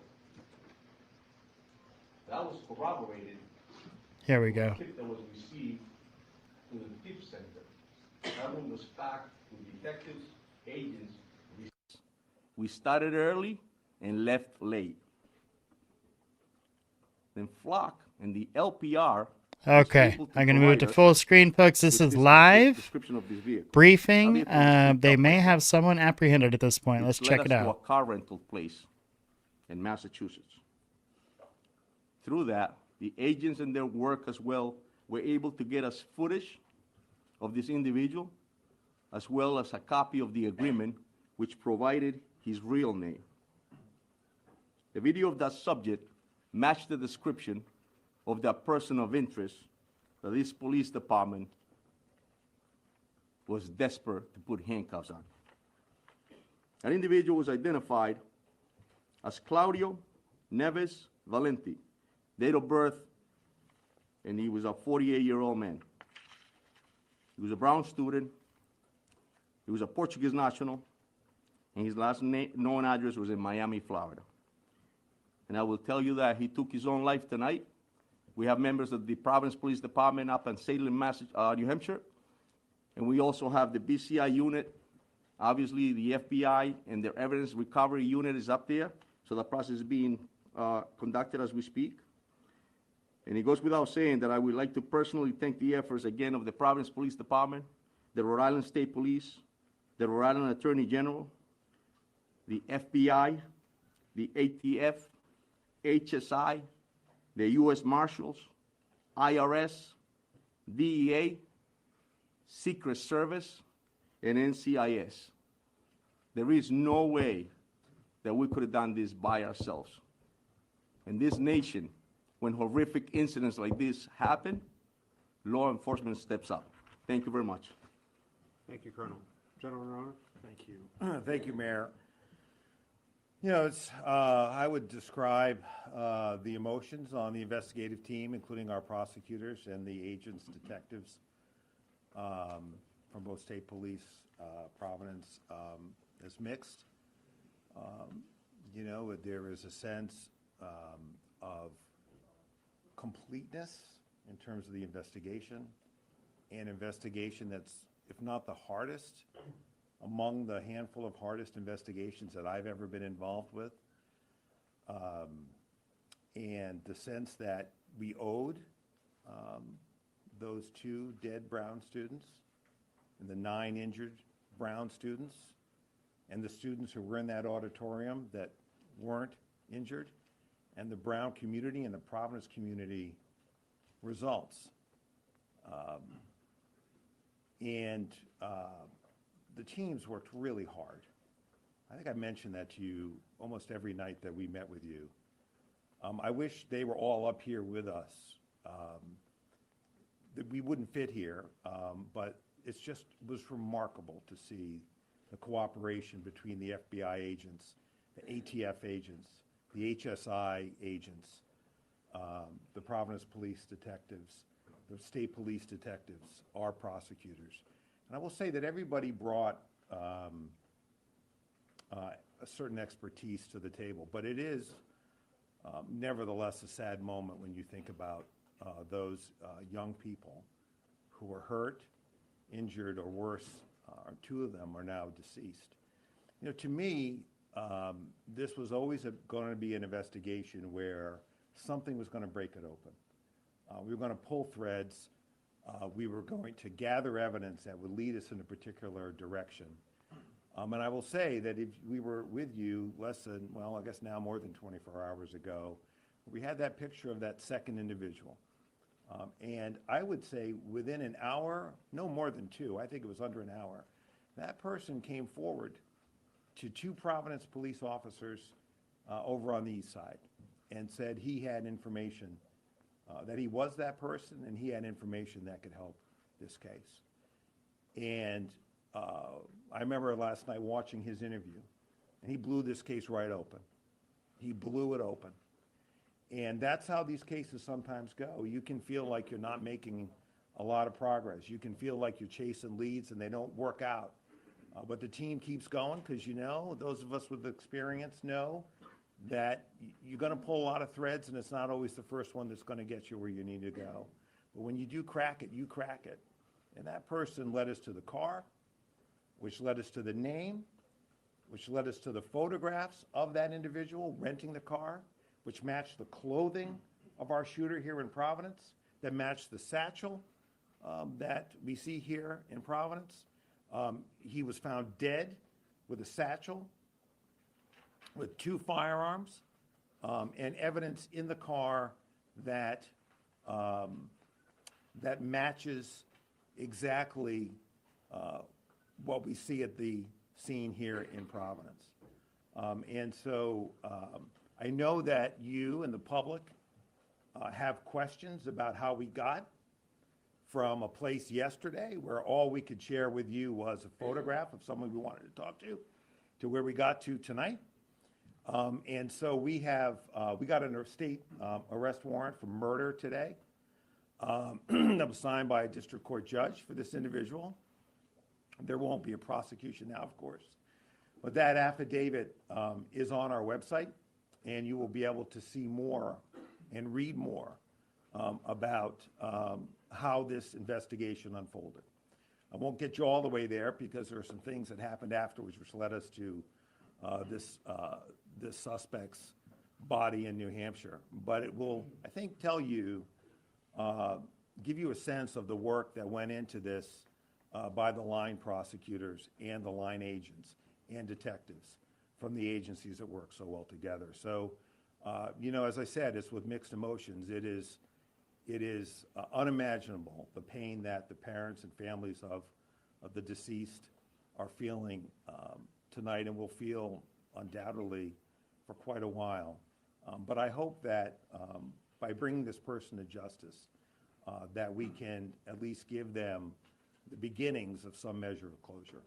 And I want to thank you all for your patience with me when I got a little testy with some of you. Those of you who know me from Rhode Island, you know that's my nature. So I really want to thank you for your patience. Thank you. Thank you, General. As has been said several times, the partnership with the FBI was invaluable. And so it's a pleasure to introduce Special Agent in charge of FBI, Ted Dox. Well, thank you, Mayor, and good evening. My name is Ted Dox, Special Agent in charge of FBI Boston. We got him. Shortly before 9 o'clock tonight, the FBI SWAT team executed court-authorized search warrants at a storage unit facility in Hampshire Road in Salem, New Hampshire. This is where we located Claudio Neves Valente, the individual who we believe was responsible for the Brown shooting. The latest developments in an intense 5-day manhunt and is a result of an incredible amount of work dedicated by the law enforcement team standing here before you tonight. Every single agency brought their unique skills and expertise to this investigation. And we're motivated by the victims and survivors of this horrific incident. Even though the suspect was found dead tonight, our work is not done. There are many questions that need to be answered.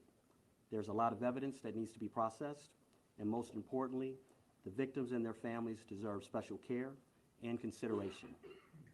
The FBI and our partners across Rhode Island, Massachusetts, and New Hampshire will continue to search for answers for the victims, survivors, and their families, to see what motivated this individual to carry out such a senseless act of violence. From the onset of this critical incident, it's been all hands on deck. The FBI deployed approximately 500 special agents, analysts, task force officers, and support personnel to assist our partners in this investigation. In addition to this extra manpower, all our specialty teams were activated, including Evidence Response Team, SWAT, Divert, and Victim Services Response Team, just to name a few. A special thanks to you, the media, as well as to the community. My sincere thanks to Colonel Perez, Colonel Weaver, AG Nerona, Brown University PD, and all of our partners. This was truly a team effort. Thank you. Thank you. Another critical partner at every step along the way was the ATF. I'd like to introduce Special Agent in charge of the ATF, Tom Greco. Good evening. My name is Tom Greco, the Special Agent in charge of ATF Boston. From the moment 911 reports of the shooting at Brown University came through, there's been an around-the-clock effort to identify the perpetrator and to protect the community. The men and women of ATF, including our special agents, our intelligence research specialists, and our support personnel, have been proud to support and be part of that effort, leveraging our unique experience, dedicated investigators, canine handlers, and crime gun intelligence technology such as NIBIN, the National Integrated Ballistics Information Network, to compare ballistic evidence, and our other available tools to support the investigation, and to help identify Claudio Neves Valente as the individual that we believe was responsible. ATF's mission, first and foremost, is to protect communities from violent crime. Each individual in this country deserves to live in peace and security in their homes, in their schools, in their places of worship, and in the streets. The actions of Claudio Neves Valente stole that right and terrorized the community. I'd like to emphasize to the public, this was a highly dangerous individual capable of extreme violence. And we're happy to have been part of this investigation and proud to have worked with our partners to identify him and see this through. Thank you very much. Thank you very much. From the very outset on Saturday, from our first press conference in the fire station to today, Rhode Island Governor Dan McKee has been by Providence's side every step of the way. The City of Providence is incredibly grateful for the governor's support, the state police, not just their assistance with the investigation, but in supporting the broader community. It's a pleasure to introduce Governor Dan McKee. Thanks, Mayor, and clearly your staff, I feel the same way with the team that you have, that we were happily able to assist. And as a former mayor, many of here in the audience know that I've been a mayor, some don't, but I empathize and sympathize with the position that you were in and the fact that you needed people to follow the lead of the Providence police and to partner in with some extraordinary people, whether it's with the FBI or the ATF, and of course our state police as well. From the very beginning, my thoughts as a dad was with the families who suffered from the shooting. the unthinkable happened in our state. The unthinkable happened in Providence. The unthinkable happened at Brown University. And we're going to be forever changed. But our commitment from the state level is to continue to support Providence, Brown, and the people of the state of Rhode Island in the recovery. That's going to take a great deal of time. But I do say this. The professionalism that I saw in the law enforcement should make everyone that lives in our state and beyond our borders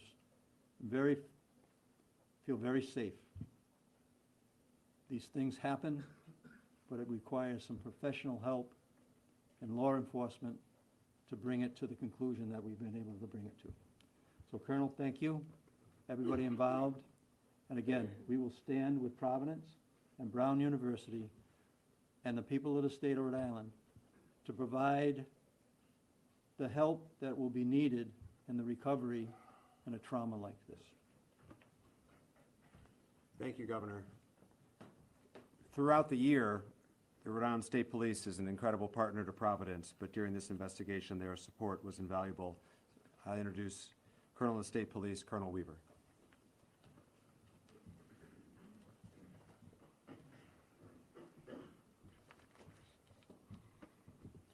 My name is Colonel Darnell Weaver, the Superintendent of the Rhode Island State Police. I want to begin by recognizing the excellent and exceptional efforts of the Providence Police Department and Colonel Oscar Perez. From the very first moments of this investigation, the Providence Police Department has worked collaboratively and relentlessly day and night on this investigation while protecting our capital city. Their detectives followed facts, developed evidence, and pursued every credible lead. Colonel Perez's leadership has been steady and decisive, focused on identifying the person responsible for this tragedy. As always, our troopers stepped up, working shoulder to shoulder with the Providence Police and our local, state, and federal partners. I want to give particular recognition to our detectives, whose diligence and dedication contributed to this investigation. Our detectives and division leadership operated as a unified team, sharing intelligence, resources, and expertise. This has truly been an all-hands-on-deck investigation, as virtually every trooper has taken extra shifts to help support the efforts in Providence, and I have never been prouder to be a member of the Rhode Island State Police. This year marks the 100th anniversary of the Rhode Island State Police, and this case stands out among one of the most challenging in our state's history. The sheer volume of digital evidence, the complexity of the investigation, and the intense public interest played an extraordinary demands on everyone involved. Despite that pressure, investigators remain disciplined, methodical, and focused on facts. We are grateful for the assistance of the public, particularly those who shared our information, provided tips, and gave us doorbell camera footage and access to their property. We are also thankful for the ongoing support of Rhode Islanders. We know that you have been with us through this entire investigation. I also want to be very clear about something else. Criminal investigations are grounded in evidence, not speculation or online commentary. The endless barrage of misinformation, disinformation, rumors, leaks, and clickbait were not helpful in this investigation. Distractions and unfounded criticisms do not support this work.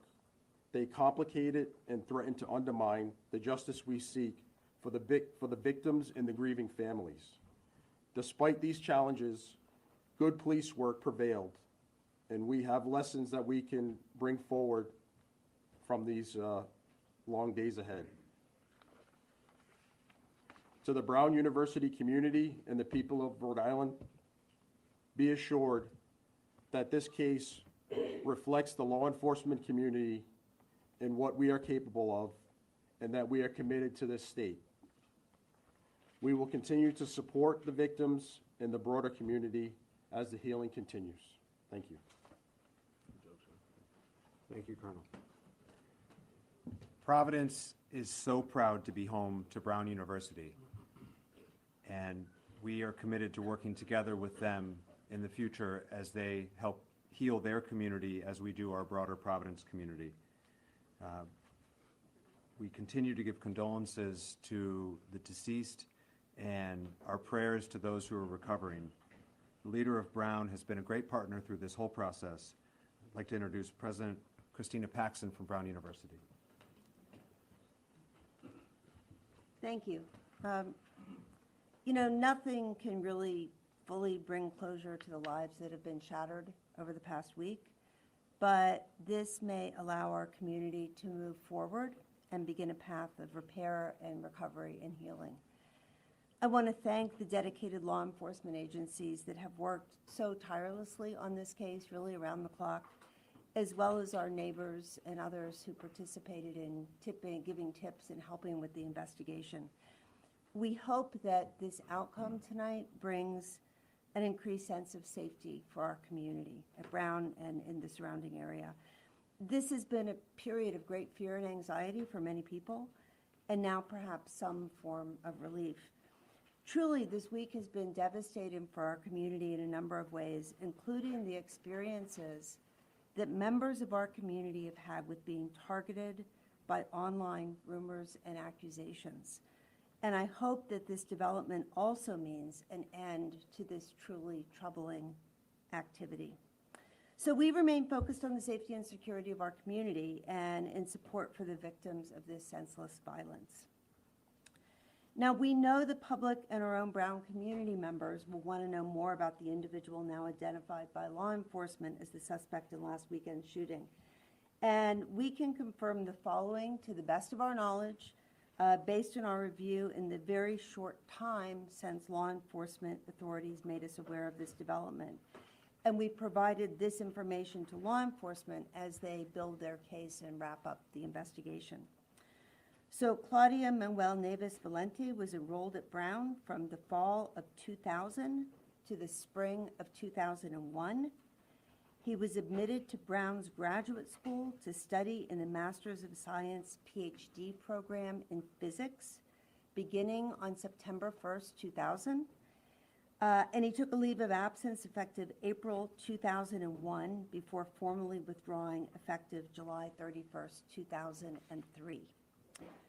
During his time at Brown, Nueves Valente was enrolled only in physics classes. The majority of physics classes at Brown have always been held within the Barris and Hawley classrooms and labs. Now, detailed records indicating where specific courses were held don't extend back to 2001. But we can say that physics classes typically require access to specialized equipment, including demonstration carts that are a fixed asset in some of Barris and Hawley classrooms. So I think it's safe to assume that this man, when he was a student, spent a great deal of time in that building for classes and other activities as a PhD student in physics. He has no current active affiliation with the university or campus presence. So again, we thank law enforcement and so many others for their extensive work on this case, day and night, and we look forward to a sense of restored safety for Brown, Providence, and the Rhode Island communities. Thank you. Thank you, President Paxson. The last speaker, and then we will take your questions, is the Chief of the Brown Police Department, Chief Chapman. Remember, his officers were the first to respond on Saturday, and we are so grateful for both their immediate and heroic response and their partnership over the last 5 days. Chief? I want to express my ongoing prayers and care and concern for our entire community. I certainly also want to acknowledge and thank the men and women of the Brown University Police and Public Safety for their efforts. As you see, this was a Herculean task and required a lot of collaboration and work. And our officers and our public safety personnel were shoulder to shoulder with these assets. I do want to also thank all of you who have helped citizens and law enforcement. That partnership and collaboration means the world to us, and we couldn't have gotten there without you. So thank you. Thank you, Chief. We'll now open up to questions. Go ahead. Go ahead. What led authorities to link the incidents between Brown University and MIT? Then I can follow up to that. Yeah, I'll start. I'll just tell you that a lot of the information and evidence that we ended up gathering linked us to a connection up in Massachusetts, but obviously at the MIT. But I feel a respect to the authorities in Mass as well as the FBI that's for them to comment. But I'll tell you that the groundwork that started in the city of Providence by our detectives, the detective division under the command of Major LaPayan, as well as the federal partners that we had in our room upstairs, and ATF, the FBI, led us to that connection. And so that was great work. Does FBI want to weigh in on that? And then I have a follow-up. I think through that particular link that you're talking about, that case is being worked out of Massachusetts with the leadership of U.S. Attorney Leah Foley. I believe that they're having a press conference today as well, where they'll reveal more to the general public at that time. I'd be remiss to start and kind of talk on this, to let them kind of have first dibs to kind of be the ones to tell the public about those particular links. And your follow-up. But your follow-up, sir. As for the second person who came forward, what did that person tell you, and did that person know the shooter? So yeah, obviously I had mentioned at the last press conference that it was a person that we wanted to speak with. The work of the video collections that we had led us to identify that there was a person that actually encountered this individual. So it corroborated everything that we saw. We saw our person of interest. We saw that there was a vehicle involved. When this person came in, broke the case in the sense that explained to us exactly what we thought we had seen and put that individual at the crime scene.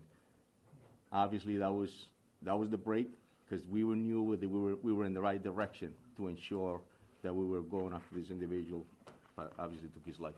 Colonel. Go ahead. Steve. Thank you, Mayor. Did Mr. Valenti act alone, and is there an anti-Semitism component behind this, do you expect?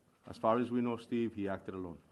And is there an anti-Semitism component to this? No, that we know of, no. John. Colonel, what was the event that led to the storage facility? So was he pursued there? Did he know authorities were going after him? When was he last alive? Like, how did that play out?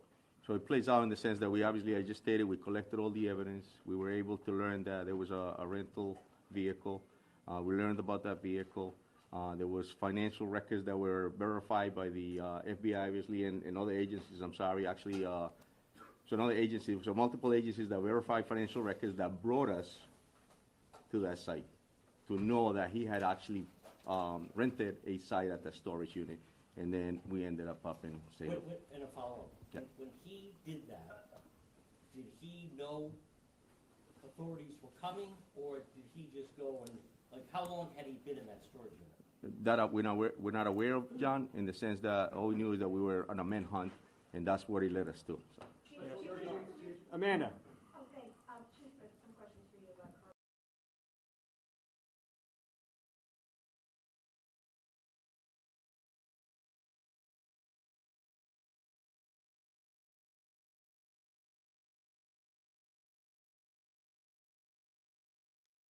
All right, folks, looks like we got a slight delay in the stream here. Let's see if we can clean this up.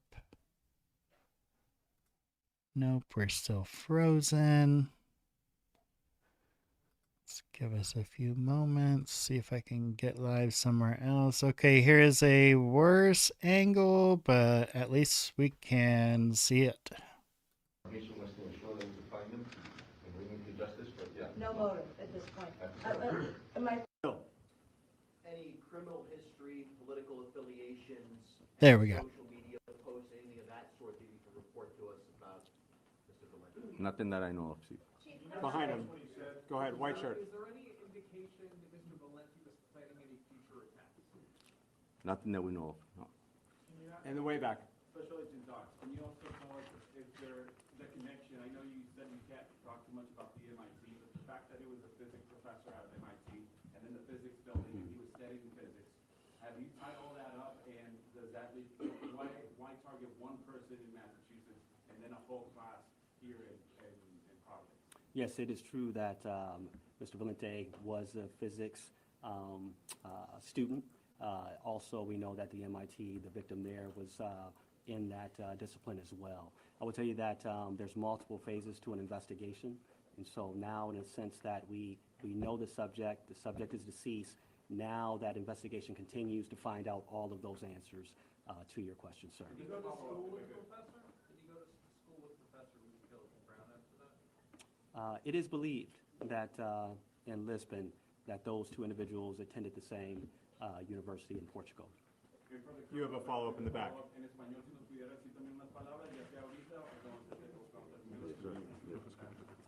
Muy poquito. Go for it. Right on.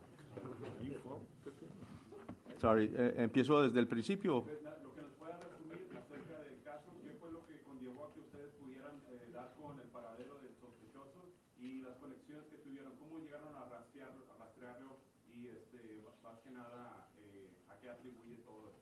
So the question was if I can briefly explain how we got to this individual and what occurred. So, verdaderamente lo que pasó, obviamente el incidente del sábado 13 nos llevó a tomar evidencias, colectar evidencias de videos, de informaciones, y expliqué que es muy importante el trabajo de los policías, de los detectives en el piso, haciendo el trabajo duro, recolectando videos, recolectando testimonios. En este tipo de casos recibimos información, obviamente, de los videos que colectamos. Nos dimos cuenta que había un vehículo de interés y una persona de interés desde el principio. Eso nos llevó a después informarnos de la placa del carro, la descripción del carro, y eso nos llevó a darnos cuenta de que esa persona había rentado el vehículo en una compañía en Massachusetts. Después de que fuimos a Massachusetts, cogimos videos de la persona. Esa persona era en la misma descripciones de la persona de interés de nosotros acá en la ciudad de Providence. De ahí pasamos con los agentes federales a investigar un poco más y llegamos a los récords financieros que nos llevó a Salem, New Hampshire, en esta noche. Allá hubo una entrada táctica del equipo del FBI y encontramos que esta persona se había quitado la vida ellos mismos. Ahora estamos investigando más si hay algo que necesitamos saber más de él. Alex. Colonel or AG, is there a note or manifesto of some kind, and is that providing any information about a motive or anything that they might have done leading up to the shooting? Again, the FBI recovery team and forensics are up in Salem, New Hampshire. At this point, we don't have any of that. Any indication of why now? What's the significance behind why this happened on Saturday? That we don't know. Yeah, I don't think we know the answer to that question. I think there's a lot of unknowns with respect to motive. I mean, I think that the real issue here is the key was to identify this person, as we talked about yesterday. I think there are other answers that are coming, but, once we were able to identify him, thanks to that individual who came forward, who led us to a plate, which led us to a rental car, which led us to that he rented that car in his own name, that really broke the case open. But in terms of why Brown, I think that is a mystery. I think there may be something going on in Massachusetts that I'm not fully familiar with because we're working this angle, but I think the Massachusetts authorities may be able to share that. Yeah, I don't think we have any idea why now or why Brown, why these students, why this classroom. That is really unknown to us, and it may become clear. I hope that it does, but it hasn't as of right now. Fox, go ahead. This is for the Colonel or the Attorney General. At 2:16, there was a surveillance video that showed this second person that apparently blew this case wide open, and also Mr. Valente. You see them disappear behind bushes. Was this second person following the shooter? Did he recognize him and confront him? What was that interaction like? And now follow. That's a great question, and I'll explain in the affidavit that the general stated they would be released. But I'll give you a brief sort of explanation about that. The person that we wanted to speak with had an interaction with this individual earlier in the day, then observed him later at that time, what you just stated, and decided that he was going to encounter him and asked him why he was inside Brown. At that point, the person, the subject of interest, Mr. Neves, actually ran. He was caught up by our person that we wanted to speak with. There was sort of a conversation between the two of them, and Neves asked him, "Why are you harassing me?" And at that point, the person that broke the case walked away. And that information was critical to us because he was able to corroborate what our detectives were seeing on video, and he was able to provide a great explanation. And my follow-up question Yes. is, why did it take a citizen to notice a suspicious person right next to Brown University and not the police? And also, how long was the vehicle parked where it was? And was it days, hours, minutes? What are you talking It appeared to be days as far as the evidence. Why would a civilian observe that to be suspicious? It's a great point. And I like the fact that you're mentioning that and bringing that up. That's what we should all be doing, right? And it's just personality. Some people are more interested in finding out what others are doing. In this particular case, this person decided that he wanted to, and I'm glad he did. Should the police be interested in that, not citizens? That's what I was In the back. Now that the suspect, Attorney General, now that the suspect won't be prosecuted, can you explain what he yelled in the classroom to America tonight so people can feel a little more comfortable? Sure. Was it something, terrorist related? Was it something specific to the kids in that class? Yeah. What did he say? Can you now tell us? Yeah, well, back to that question just for a minute, just to clarify that. They had a interaction in the bathroom in Barris and Holly. So, I don't know, the Providence Police is obviously not going to patrol Barris and Holly. That's a question frankly, for Brown and their police department. So they had an interaction there, and then our citizen, followed him out, because to him, as he explained it to us, this guy did not belong there. And so that's why he followed him out. In terms of what was said, I don't know any more today than what I told you yesterday, or the day before. There are some witnesses who said he said nothing. There are some that say he made a barking noise. Don't ask me. I don't know why. And that's it.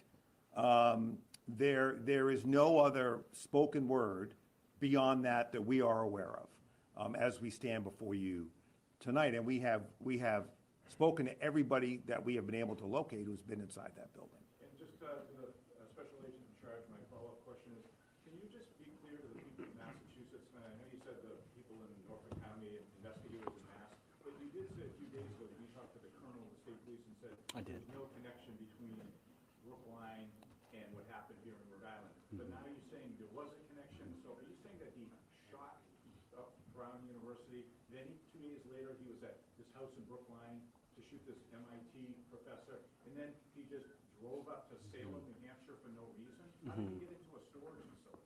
No, I think that's a great question. My actual statement was that we didn't see a connection at that time. But absolutely, I spoke to the colonel. Right now, that case is being resided over by U.S. Attorney Leah Foley. They're having a press conference at 10 o'clock tonight, I believe. I think at that time, they will speak to that particular case.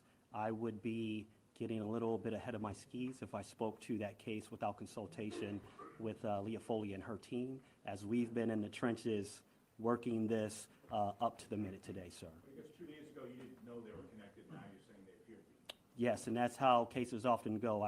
I would say at that time, when that question was asked of me, there was no indication of a link at that time. As we've talked throughout this week, these breadcrumbs develop, and we'll see what she has to say today at 10 p.m. Yeah, if I could I just want to jump in here on that, please.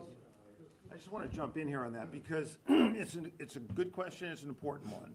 So just to put everyone's mind at ease who's listening now, he didn't just drive to some random storage area. We found records with the help of the FBI and others that was his storage area. So he rented a car in Boston. He drove it. We were able to find that car in New Hampshire. We were able to find evidence in the car from looking at it from the outside that connected this individual to our crime scene here in Rhode Island. We were able to find visual evidence of him inside that storage facility which, in my judgment, matches him to the Massachusetts scene. So you'll hear more, as the special agent said, but there is no question that that was his storage unit, that he had a particular car, that we found that car because of this citizen coming forward and giving us a description of the car, and then our individual who came forward, we knew he was telling the truth because we could see it on the videotape. And so that was a series of things that broke this case, and that led us to Salem, where the suspect was found dead. Staff, staff. Believed to be living in Miami. Did he fly here at some point? How long was he in Providence for, and when did he obtain the guns? Go ahead. Yeah, he did, like I said, it'll be in the after day, but he did fly into Providence, I believe, early October, I believe. That's the right date. And what was the other question? I'm sorry, Steph. And did he buy the guns here? Where did he get the guns? So I'm sorry, I can't answer. Yeah. We don't know the answer to that, Steph, as we stand here right now. Okay, he can't fly with them, so maybe he got them sometime after he arrived. Well, that's possible. What we do know is that he was moving around New England in that October, November, and December area. You remember, we just we know that there's a body in New Hampshire. We know that there are guns at the scene.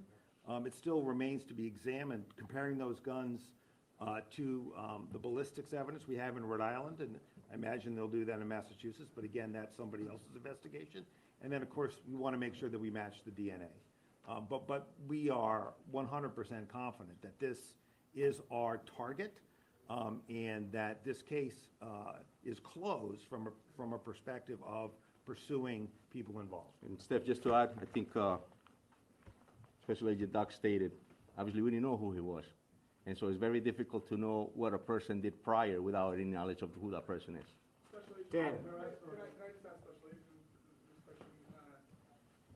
It sounds like from everything everybody's saying that the person who came forward to speak to you is kind of a hero in this story in a lot of ways. Absolutely. We know that there's a $50,000 reward. Did he get the reward?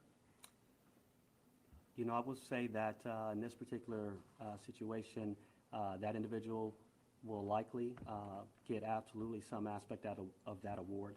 We've had a lot of other tips, I will tell you as well, that have come in from the public. And so I don't deal typically with the distribution of those rewards. But I mean, it would be logical to think that absolutely that individual would be entitled to some of that reward. Yes, sir. Second row, red shirt. Go ahead. Yeah, you. Do we know when or how the suspect left Providence? For the colonel. Well, we know he left Providence and committed a homicide in another state. And that, but we don't know. I'm sorry, how did he leave? Do we know when he left Providence? Yeah, when he left, that's what as far as we know that he left, but we didn't, I believe his last activity was obviously when we found out he was in another state committing another crime. Pat. Pat Ford, Coalition Radio. I'll throw this out to all of you with particular regards to the Brown University president. A recurring theme for the last few days has been an outreach, ultimately successful, to the people of Rhode Island and the people of New England to track this individual down, while at the same time, we've got this sort of passive-aggressive criticism of individuals who are being actively asked to engage via social media, who are wildly spreading rumors, some of which couldn't have possibly emanated anywhere than law enforcement. And I do have a follow-up. So would anyone like to respond to that? I mean, it's kind of condescending to a lot of people. I know, Governor Key, you're confused. That's not uncommon. But the... All right, that's uncalled for. All right, we're moving on. Current. No, current. Came forward with the case-breaking tip. Was that information originally posted online, or was that person encouraged to come forward based on what people online? Correct. There was a tip that was placed online, and obviously we were doing our due diligence to find out who that tipster was. And then we were able to identify this person who we wanted to speak with, and then we learned that that person was actually the same person that put the tip on that up that you're speaking about. Brian. I'm sorry? Does that person live in the area? It was the same person that we brought into the police station to speak with. The images Brian. that you showed at the beginning, where you can see Mr. Valente's face, where were those images taken from? They were taken from the car rental business place that we learned about. None of them were Brown. No. President Paxton, if you could, so the situation is described that you had the suspected gunman and this other person had an encounter in the engineering building hours before the shooting. I have been told by an employee that there have been concerns raised at Brown previously about people getting in the building. Have you heard those, and was anything done to address those concerns about people getting into the building? Yeah, I mean, that's a really good question. I think we're going to have to look back and say, you know, we don't know how this person got in. We don't know when they came in. We do know that the building was unlocked that day for exams, and that's something we're going to have to look into. Had you heard concerns from staff members in the past? I about have security not of the building? personally heard concerns, but, yeah. Dan? President Paxton, Dan Jay from NBC 10. I want to go back to the question I asked you Saturday night when I first arrived on the scene. There were no cameras in this building. And law enforcement, some that are standing up behind you, have said, if Brown had cameras in that part of the building, we would have gotten this guy. And it may have stopped this swirling action. Can you answer that question for me? Well, I don't think we have said the locations of cameras at Brown. We have But there's twe- no cameras in we- that we building have- because why would they take it from a rental car agency? We have 1,200 cameras at Brown. But not in that building. We have some in that building. It's a large complex. And I think what you would see is the video evidence in this case, from my perspective, I'm not a law enforcement agent, has been incredibly helpful. The moving of the person around the neighborhood, those video images, they help crack this case. So I think video was important. And as the Attorney General explained at a recent press conference, this individual was not spending his time on the Brown campus. He came into a building on the edge of the campus, he left, he was in the neighborhoods. The investigation focused on the neighborhoods, the video was there, and that was really, really instrumental in cracking the case. And But my you can second- ask them. And this is my follow-up, Madam President, if you'd say at the podium. Yes, video played a big role in this case.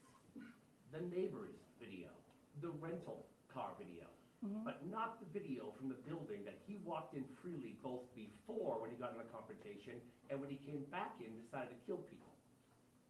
You didn't have cameras in that building, just say it, so we could get this over. And my next question is, will you put Dan, you get cameras? one follow-up. Will Yeah. you put the cameras in the building? Will Yeah. there be more cameras in that building? Yeah, you know, I think we need to look back, we'll look at everything that is done, but I do not think a lack of cameras in that building, it had anything to do with what happened there. And we will go forward. Thank you. Tom? Tom Quinlan, WPRO. Colonel Perez, I'm hearing from sources that the person that identified the shooter happened to be a homeless person that either lived around or inside that Barris and Holly building. Can you confirm more about this person for us? And then I have a follow-up for President Paxton. I'll tell you, there was a person that was pretty attentive about his surroundings. I'll tell you, there was a person that was very cooperative and helpful to this investigation. And I'll tell you that he was a great individual that actually assisted us in getting us to this point where we're at. I'll tell you that. Brown graduate? He was, yes. I have to say, he was incredibly articulate, and his testimony, had we needed it, would not only have been credible, it would have been persuasive. He was as outstanding a witness as I've seen, and he deserves a lot of credit. You know, recognizing there's a gunman on the loose, that the gunman knows he had this interaction with him, and he didn't, once he knew that we were looking for his help, I mean, he came forward within an hour, and that person deserves a tremendous amount of credit. I don't know whether he's gonna get the reward or not, but if I had a vote, he would. All right, Tom, you got to follow. Are you done? Go ahead. My question was for Chair Chapman, if you wouldn't mind.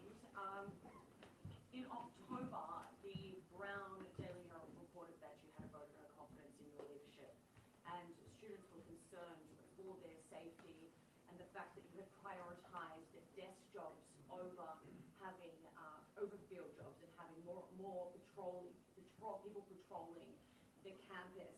Now, in light of this, do you accept any kind of responsibility for this? And now that we've given these prior warnings, are you going to reevaluate how the Brown Police operate in the future now, so this doesn't happen again and these students can feel more safe on campus when they return? Great. So as I stated earlier, I'm profoundly proud of the men and women of public safety and profoundly proud of our police department. We will continue with the heroic work that they've done and continue to work side by side with our partners. And everything else that comes with that is a continual effort to do what is best for the safety and security of our campus. But will you reassess how the people are allocated within your department? Every single day, we work and endeavor to keep our campus safe, whatever that entails and all that entails. In the back. Yes, Timothy, I was wondering, I think this question for the Colonel. Can you talk about, you said that 2 weapons were found in Melissa's car. Was that one of those weapons, the gun that was used to shoot here at Brown? Has that weapon been found? Can you speak to that? That's all part of this continuing investigation. This just, before we came downstairs, actually, as you all were watching, that was developing up in Salem, New Hampshire. Can you say whether or not that the weapons were purchased? Hold on a second. Yeah, those firearms were found at the deceased body, not in a car. So he killed himself inside the storage unit, and the firearms were found at his, in the area of his thigh and in the area of his feet. It was not in a car. There was evidence that was observed from outside the car that matched our crime scenes, meaning mask, clothing, satchel, which you can see on that video. And there was a main plate over a Florida plate. This guy was changing plates. One of the reasons it was so hard to find was he knew what he was doing. He was changing plates. And so, that's why the collective work of following and finding this car was made more difficult because this guy was changing plates. So we got a main plate and we got a Florida plate on the same car in New Hampshire. Patrick. As he was a. Oh, I'm sorry. Especially. I was just going to add. Please. Tom Greco again from ATF. It's okay. As far as the ballistics evidence, I know that the last question concerned matching the guns found to the crime scene. As several people up here have said, this investigation is ongoing and in many ways, in some ways, just beginning. Those weapons that were found at the scene, we will be using our tools such as NIBIN to compare the ballistic evidence to see if we have any matches. So we use those tools to rule things in and to rule them out as well. So we'll be following up on that throughout the remainder of the investigation. Patrick. Neves Valente was a Portuguese national. Under what status was he in the country, and how did he get into the country? Do we know at this point? I have a follow-up after that. You have that, Oscar? Yeah, I think, yeah, I do. So as far as we know, he had a student visa. He had came in here with a student visa, and we also had learned that he had applied to get a green card. Do we know, sorry, and for President Paxson, does Brown have And any- Patrick, if I could just be clear on that, he got that lawful permanent resident status in September of 2017.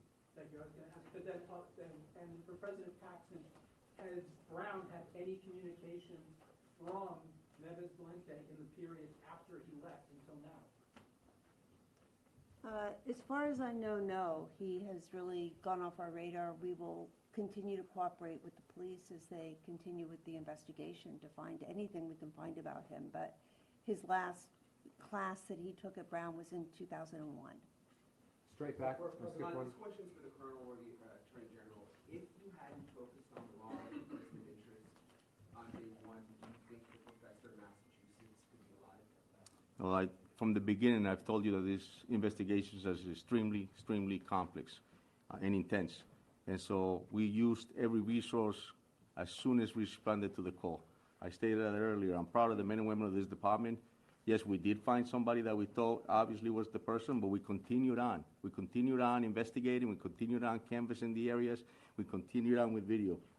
And that's why we ended up where we're at now. Yeah, if I could just jump in here, I just want to continue to answer that question. It's an important one. And the answer to that is this, and I tried to convey it a couple of days ago. We broke ourselves out into teams. So while the Providence team and the state police team and the ATF team were working here in Providence to follow up leads, develop whatever video evidence we can, which eventually led to all the steps that you've seen and are laid out in the affidavit, which is on our website, and it is multiple pages. You'll see the progression. So while the FBI were working Coventry, we were working here.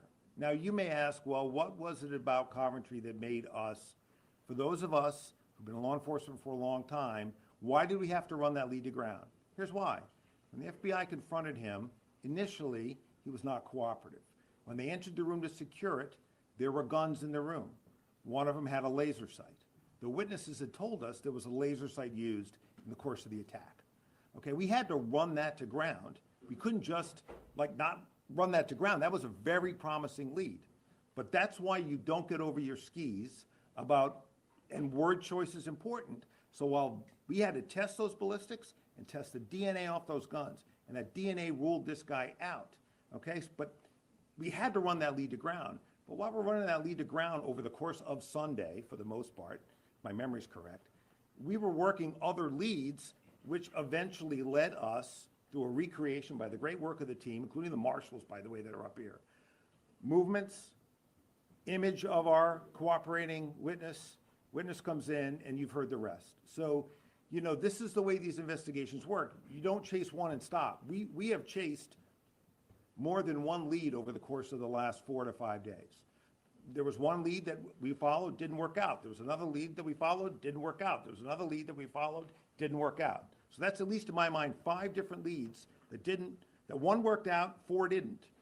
But you're running them all down at the same time. So I can't offer any comfort in that regard, but I don't believe that we would have found this person any sooner, given the evidence that was available to us.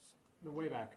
Can you see why it took so long to get the tipster's tip? It looks like he posted on Reddit on Monday and then said on Reddit that he told the FBI. Was it lost in the FBI's tip?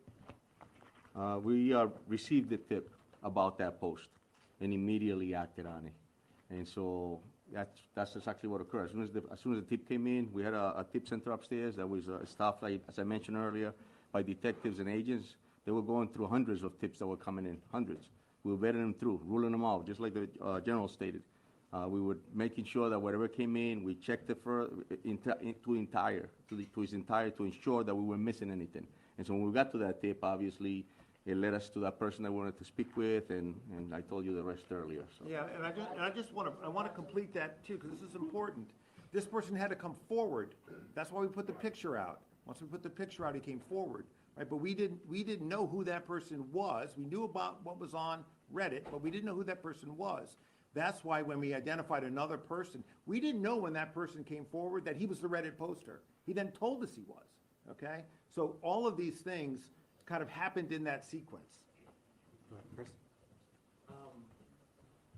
This Valente figure, you know, this is a question for President Paxton. Do we know why he left school early in 2001? Did he have a history of mental illness that was expressed during that time or recorded in that time? No, we learned his name very, very recently, and we haven't had a chance to really dig into the records. But we will if it helps with the investigation.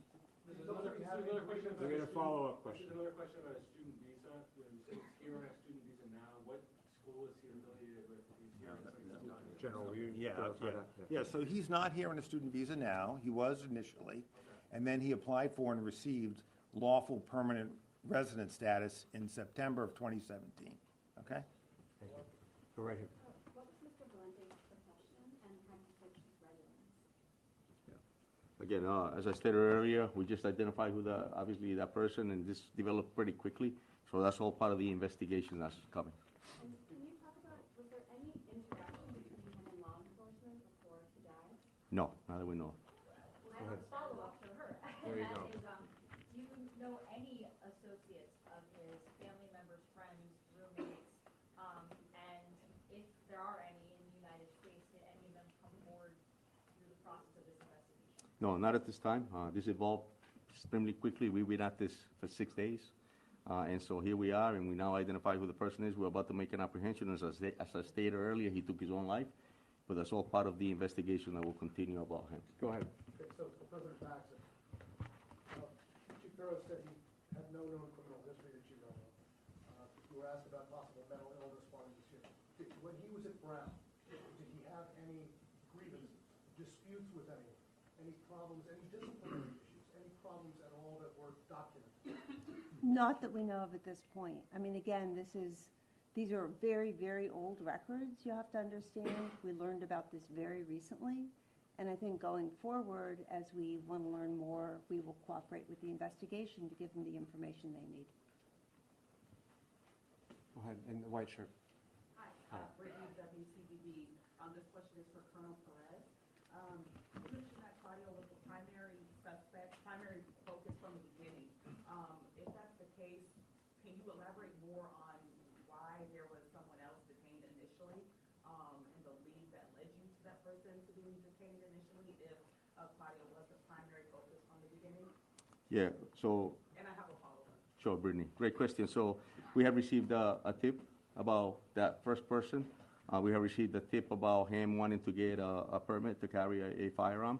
And that led us to also learn that he was a person who potentially could be, it was just where he was denied and then he went to another department and the descriptions led us there. So we had it vetted through.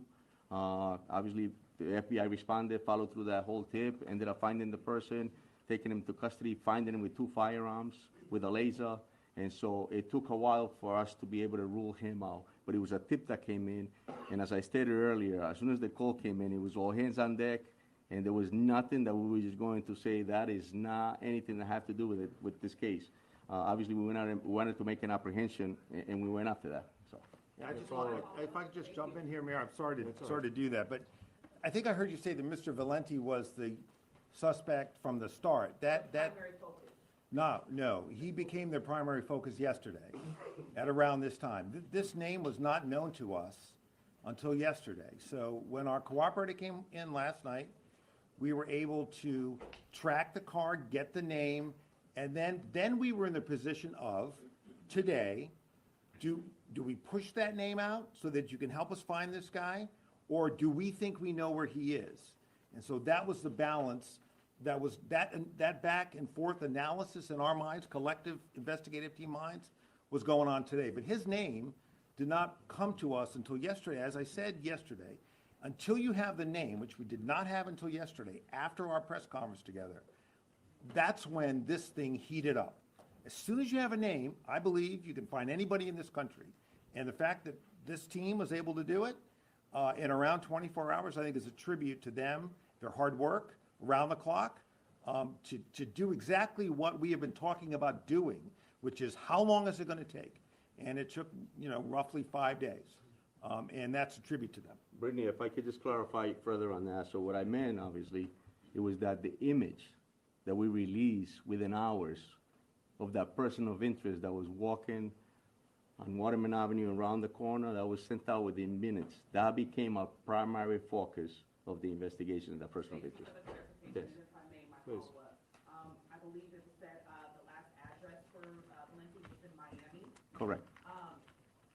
Have law enforcement in Miami been notified? Are they searching this last address for any potential evidence? No, Brittany, absolutely. Yes, that address, I believe, was one that predicated in 2001. And so absolutely, the law enforcement agencies, both federal and local, were notified of that. They also went to that residence as well, also talked to the individuals that was at that particular residence to see if they had any type of connections or associations with Valenti. Thank you. Absolutely. On the way back. Question for Colonel Perez, I'm sorry. For Univision in Spanish channel.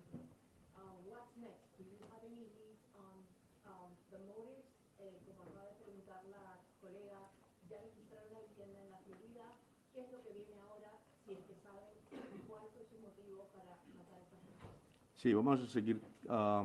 So the question was, what's next, right? What are we going to do next? And so la respuesta es que vamos a seguir, obviamente, trabajando con las organizaciones federales y también entre nosotros buscando esa inteligencia de quién es esa persona, qué motivo lo trajo aquí a la ciudad de Providence a cometer esta tragedia, este incidente. Pero eso va a tomar tiempo verdaderamente y vamos a tener que averiguar más para ver qué fue el motivo que llegó a esta ciudad. ¿Tienen alguna pista de qué podría haber sido? ¿Qué es lo que van a estar buscando ahora? No, hasta el momento no. Esto obviamente, como les acabo de explicar ahorita, lo identificamos hace poco. Colonel, Go ahead. I just have Right there.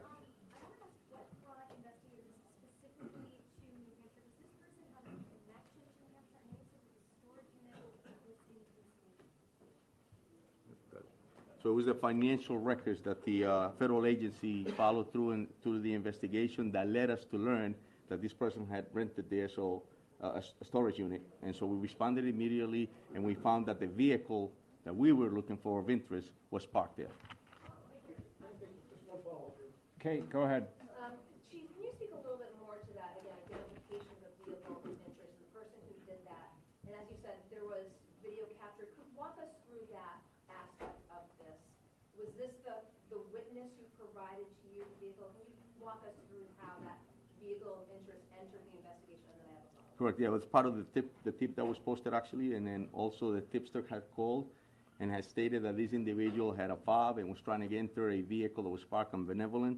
And so because of that, we obviously knew there was a vehicle and there was a description of a vehicle. When we brought him in, he collaborated further on that vehicle. We put it out through Flock, the description of it, and we learned that within that time period, there was only a certain amount of vehicles that came up with those description fitting it. So our detectives obviously stayed on that and ended up finding this vehicle with Florida plates, and that's how we ended up with that specific vehicle. Then we had learned that the vehicle also potentially could have changed their plates. And as I stated earlier, we were able to find the vehicle on Flock, actually get the actual plate, learn that it was a car rental, which brought us up to learn that, that we needed to learn more at the rental place about the individual, which we did.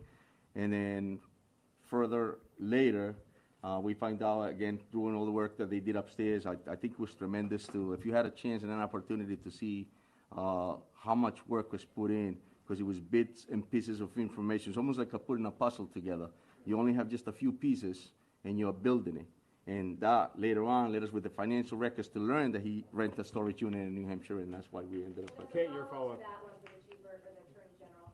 You mentioned, again, weighing that public interest versus the information that was available to law enforcement at the time, as this person, again, considered armed and potentially dangerous, was out there. The Chief just spoke to license plates changing on a variety of moments, if you will.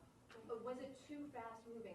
Talk to us about weighing again that providing information to the public with an armed and dangerous individual and vehicle use that involves multiple license plates and your decision not to sort of real-time inform the public of it. Yeah, so we knew last night, who this guy was and that he had rented a car in Boston. So the question becomes, is he gonna return the car to Boston? We got information he might return it to Connecticut. He didn't return it at all. But when we thought he might be returning it to the information, to the locations, we wanted to try to take him without him knowing we were coming. As soon as his name gets out there, he is going to be even more in the wind. And so the question becomes, if you think you might know where he is, right? Eventually you find the storage unit, right? So you're following that up. But initially you think he might return the car to Boston on Atlantic Avenue, I believe, or in Connecticut, perhaps to board a flight somewhere.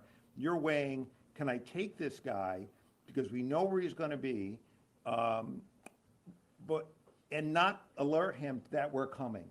And so I would say this afternoon, we were going back and forth on that. But as the FBI and the ATF and our other partners, Providence Police, State Police, developed evidence as to where he was, ultimately in New Hampshire, we decided to pursue to that location. And there we found the car with those multiple plates that we were looking for, a Florida plate and a Maine plate on top of it.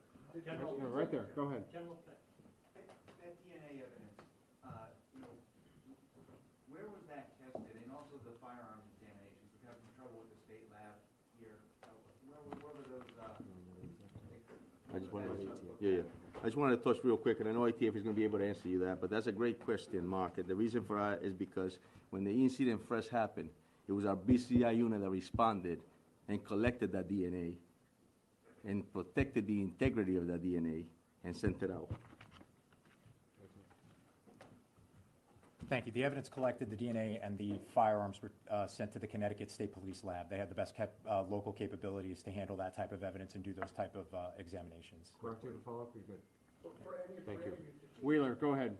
So is there an understanding of how he got to get the rental car in Boston, or what his movements were in the days and weeks before the shooting? So if there's an understanding how he got to Boston to rent a car, is that? Yeah, like where was he in the days and the weeks before this? Yeah, so we're not sure about that, obviously, because we all started acting on this investigation when the incident happened, and that's when we started to follow through to learn more about it, so. And remember, we didn't have his name until last night, so I think we'll know more about his movements as we're able to track that name. But the critical thing was, once we knew his name, was where is he right now? Certainly, you know, going backwards, we're gonna wanna know how he got into the country, when he got here and all that. But today's mission was get him off the streets where he poses a danger to Rhode Islanders and ultimately the people of New England. How close was enforcement to him when he took his own life? Were they closing in on him? Were they minutes away, seconds away from him? Yeah, I don't think we know that yet. I mean, I think there will have to be a autopsy done to figure out when he took his life. What we do know is that he signed into that place, but we didn't see him coming out. So I would say at that point, you know, I think, you know, the instinct, at least that I had, was that he had taken his own life. But certainly, you know, if he came out, he would have been arrested. I mean, he was, that site had been secured by the FBI. And Go ahead, right there, please. You mentioned shell casings in the hallway. Did you start in the classroom and then move to the hallway? Can you elaborate? It looks like as soon as he entered, he started firing. We found over 44 rounds that were firing to the classroom, and that's all actually listed in the affidavit. I really want to have some respect for the family, for the victims and the students. I think that there is no reason for us to stand here and re-victimize anybody. If I was a father and I'm watching right now, I think it would re-victimize me even more. So I really want to pay some respect on some of the questions that you asked. If you. So, I'm gonna end with one last, I'm gonna end with How one. much money it costs this investigation? Brown gonna reimburse the money to the city and the state, and she gonna give some money to the gentleman, they give the license plate number, the homeless person? So- I think Brown deserves to give money to that person. Thank you for the question. I will say I can't speak for other agencies. On behalf of the city of Providence, we have not yet assessed what the cost of this investigation. Let me finish my answer. We have not yet, assessed what the cost. Ronaldo, we're done. Okay. Listen, one last positive announcement. As has been said multiple times, the investigation continues. I know there's lots of question around motive and otherwise. The individuals here are still hard at work. Yesterday, we gave an update with respect to the survivors. I'm happy to say that one condition was upgraded, and now all 6 survivors are in stable condition. It is important to not lose fact of the fact that 6 people are still in the hospital who I know would welcome our prayers. This has been a traumatic moment for our community. I hope that today's announcement starts the healing process and provides some closure for that. As the governor, I think, very eloquently stated, lots of people are going to leave town today, but the rest of us will all still be here, and we're going to have a long road ahead. And I know that what we do best as Rhode Islanders is support one another. I know this community will support one another to move forward after the worst act of violence that any of us can remember. The press has played an important role in helping us push out information and get to this moment today. We're very grateful for all of you. I'm sure some people will be willing to talk after the press conference. Thank you all for your time. Has President Trump reached out to anybody on the team to congratulate them? Appreciate it, yeah. Thank you. Chris, thanks. Governor, thank you. Appreciate it. Yeah, sir, thank you. So, sounds like maybe some debate, a little bit of a heated exchange there towards the end about the reward money. So, boy, interesting. So the shooter that killed the folks, the students at Brown University, is also the same person that murdered the MIT professor very recently afterwards. Just a tragic set of events. We had Nathaniel Hanks on here earlier talking about, what a loss that professor was to plasma science and advancing that science. He really was on the cutting edge. So we're going to kind of reset the space with a little Christmas music here, and then we're going to watch Trump sign some executive orders.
So I've always told my children, don't take drugs, no drinking, no smoking, and just stay away from drugs. I have been, they would look at me and they said, Dad, would you stop saying that? I would say it every time I looked at it practically. Young Americans are especially at risk, so unless a drug is recommended by a doctor for medical reasons, just don't do it. At the same time, the facts compel the federal government to recognize that marijuana can be legitimate in terms of medical applications when carefully administered in some cases. This may include the use as a substitute for addictive and potentially lethal opioid painkillers, and they cause tremendous problems. This can do it in a much lesser way, can make people feel much better that are living through tremendous pain and problems. 40 states and multiple U.S. territories have already recognized the use of medical marijuana. This reclassification order will make it far easier to conduct marijuana-related medical research, allowing us to study benefits, potential dangers, and future treatments. It's going to have a tremendously positive impact, I believe. We're also asking Congress to reconsider its classification of hemp-derived CBD to ensure seniors can access CBD products they have found beneficial for pain and other reasons. Some people are literally dying, and they're dying with tremendous pain, and this can, in many cases, literally stop it. And they have their senses about them, as opposed to painkillers, which don't allow that, don't allow them to die with dignity, frankly. I promise to be the president of common sense, and that is exactly what we're doing. This is really something having to do with common sense. And it's something having to do with the fact that so many people that I respect ask me to do, people that are having problems, big problems. They are having big problems with illness, with cancer in particular. I now want to ask Dr. Oz to say a few words, followed by Dr. Braun, Dr. Casseret, Dan Wiley, and Dr. Valcow. And we'll sign the order as soon as they're complete, and we'll take some questions. Please, go ahead. Mr. President, thank you for always bravely pushing for common sense change, as you call it. So President Trump, Secretary Kennedy have been pushing for change. They're passionate in their desire to help the American people, and they have relentlessly pursued this agenda throughout this administration. This also includes a deep passion for research, gold standard research, as Secretary Kennedy also says. But there's another side to the president that often isn't reflected in media reports, and that's the deep passion he has for the people in his life. And he has called me frequently about the people who are calling him, as he alluded to, who are saying that they've got problems and they got relief from some of the solutions we're talking about today. Howard Kessler, who's standing behind me here, was a mutual friend of ours, was an early caller of the president. Many others have ever reached out as well. And Howard's been a passionate advocate for avoiding narcotics, especially in seniors, and particularly seniors suffering from cancer. And that's a population that is a very important one. And it's a sympathetic population that's desirous of trying new ways besides some of the conventional approaches that have been tested by pharmaceutical companies but have untoward side effects. At the beginning of the year, one of the first things the president told me, he doesn't actually tell you, he demanded from me, that my agency, CMS... Nobody demands from him. Nobody. You have to know him. That's right. Go ahead. Use the whole tools at his wherewithal to find a better way to help seniors. A passion for a population that has gotten left behind with these discussions. I promised that we would find an answer, even though it had not been done before, and today we are delivering on that promise. Today, our Innovation Center at CMS is announcing a new model and additional actions to give seniors access to cannabinoids. These are CBDs. They're non-addictive, which many are already using to manage pain. There's some clinical evidence that's showing that CBDs provide relief from common conditions that affect Americans, including cancer symptoms and chronic pain and a slew of other problems that affect disproportionately seniors and our veterans. And 6 in 10 people who use the CBDs report that they improve their pain. I think all of those people are calling the president, judged on the number of calls in support of what we're doing today. And sometimes these decisions are difficult, and there's a reason this hasn't happened before, and there's a reason, Mr. President, that every president before you has whiffed on this issue. It's tough. And I know there's going to be a lot of discussion about it. That's why we're so passionate about making it clear that this patchwork that we're working within now, the laws and regulations, they're leaving patients and doctors without adequate guidance on the safeguards of how to use these products, even though they're still being used. At Medicare, we cover 68 million Americans, including people under the age of 65. And they did not have a way of providing these treatments until today. With the president's insistence, that's all changes. The Innovation Center models are going to allow millions of Americans on Medicare to become eligible to receive CBD as early as April of next year, and at no charge, if their doctors recommend them. Thanks to the hard work of the entire CMS team, especially Abe Sutton and Gita Dio at the Innovation Center, the accountable care organizations in this country working in Medicare will be able to provide these products, again, at no cost to patients. Medicare Advantage insurers, and we've been calling them, are also agreeing to consider CBD to be used for the 34 million Americans that they cover. If you can hear my voice and you're over 65, you should pay attention to this executive order because it's going to touch your life. Again, this all becomes active after the first quarter of next year. These CBD products must first meet local and state quality and safety standards. They must come from legitimate sources. They must abide by other regulations of those states. With these boxes checked, patients can be eligible for up to $500 of hemp-derived products each year. This is the first government-led testing of quality and outcomes for patients across different conditions, and it delivers on the need for more data collection and research into hemp usage. CMS is going to collect data, that's our job, on the patients that are being given these products by their physicians. And in accordance with all the privacy and security regulations, we're going to analyze that data. We're going to make it publicly available to everybody to be able to analyze with us. If it shows promise, we will expand access to these products to even more conditions amongst Medicare and Medicaid beneficiaries. I want to thank not just the Secretary, but Marty McCary. We want a lot of companies who are doing this research that approach the FDA for formal approval. That is the right way to move forward. And Jay Bhattacharya, who's hiding in the back, he rarely hides, but Jay runs NIH, and he's agreed to support initiatives to study the data that we're collecting. Howard Kessler, God bless you for being a pain in our sides. Mr. President, he's promised to stop calling you. But except on this issue, he'll call you on other issues. And I thank you again from the bottom of my heart for taking a difficult stance. Thank you very much. Okay.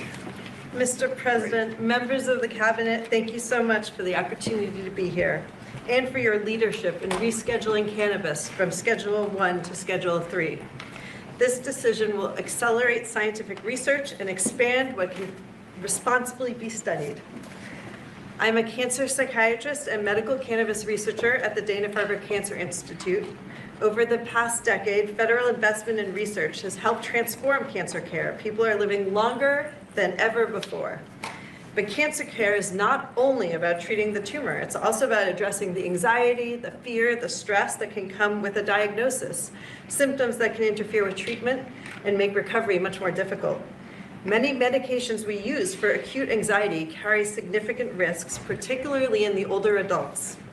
That's why we're studying specific natural compounds found in cannabis, including the non-addictive cannabidiol, to understand whether they can safely and effectively help manage anxiety during cancer treatment. Rescheduling allows us to ask these questions rigorously about dosing, about safety, and who may benefit most. This research reflects the best of federal investment, helping people not only live longer, but live better. Thank you, Mr. President, for supporting careful, science-based research that puts patients first. Thank you. Thank you, Doug. Thank you. I'll add my vote of thanks, Mr. President.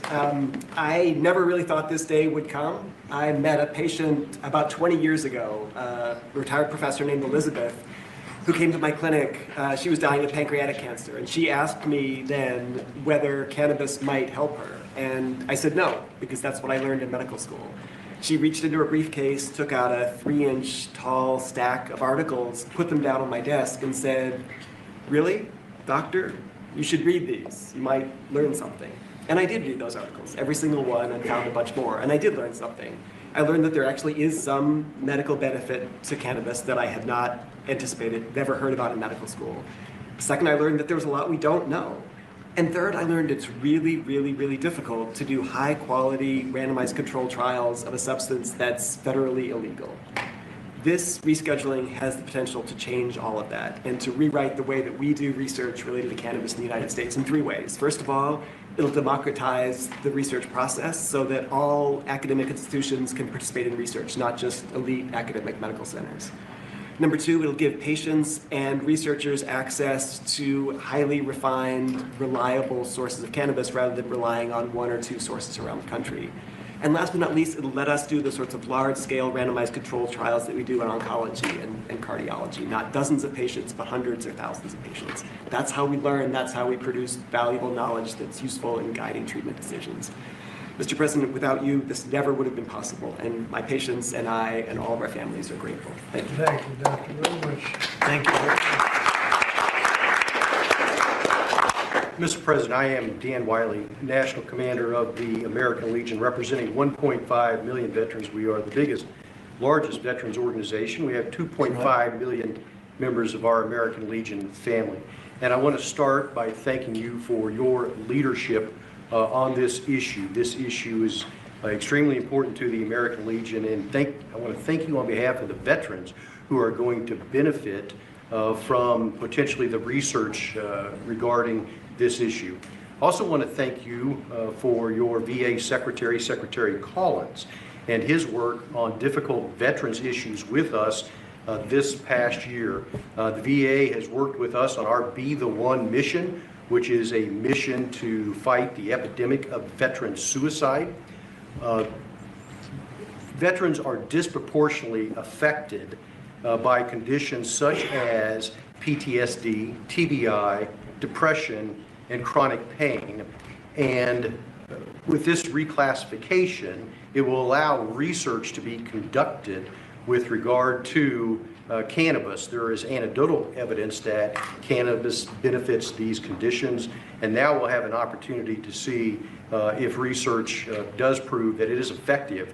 And if it is so, then it'll open up a whole new method of treatment for our veterans with regard to this particular issue. And so, again, I just want to thank you for your leadership and thank you on behalf of the American Legion for this executive order. Thank you. Such great people Thank you very much, that Mr. have President. suffered and will suffer a lot less now. You're right. Based on what I hear. Good Anybody afternoon. else, please? I'm Nora Volkov. I'm Director, National Institute on Drug Abuse. And for us, that rescheduling opens the door to actually be able to accelerate the rate at which we can do research and discovery. And research is crucial in order for us to, for example, understand what may be and for whom the dangers of cannabis. Yes, cannabis can be addictive. And certainly people, adolescents and children may be the most vulnerable. But we cannot close our eyes to research and the opportunity that we are hearing from patients that for some of them, cannabis can solve their problem. And so what we need to do is do research, number one, to understand what are those conditions. Number two, in order to be able to optimally learn how to use it.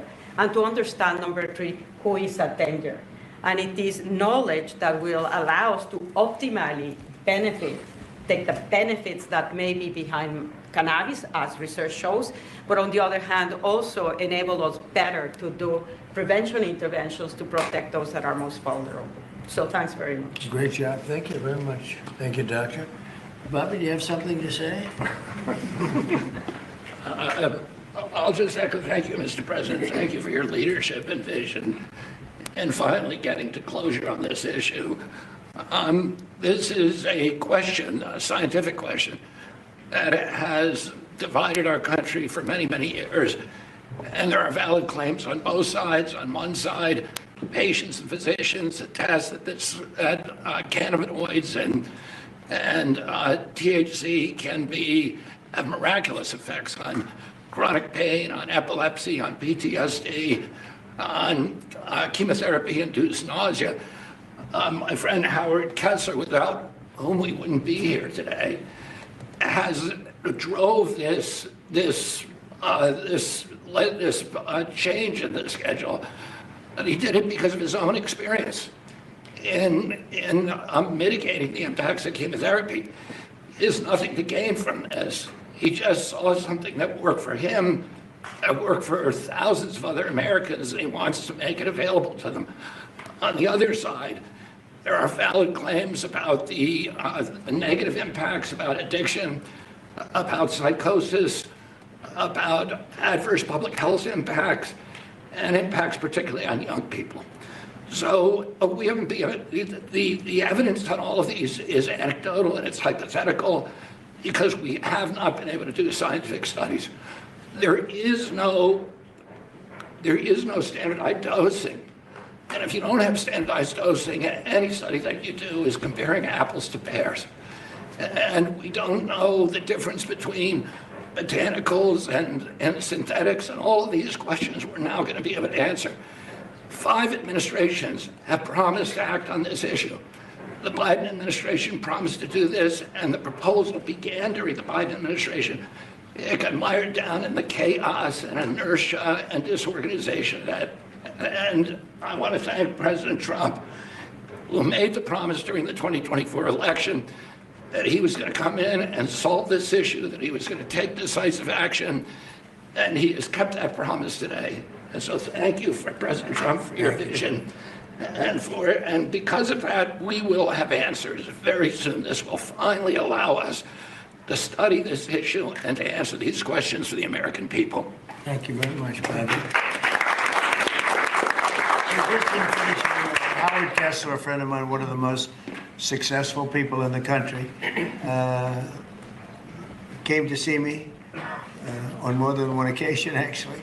And he had some real difficulty about 3.5, 4 years ago.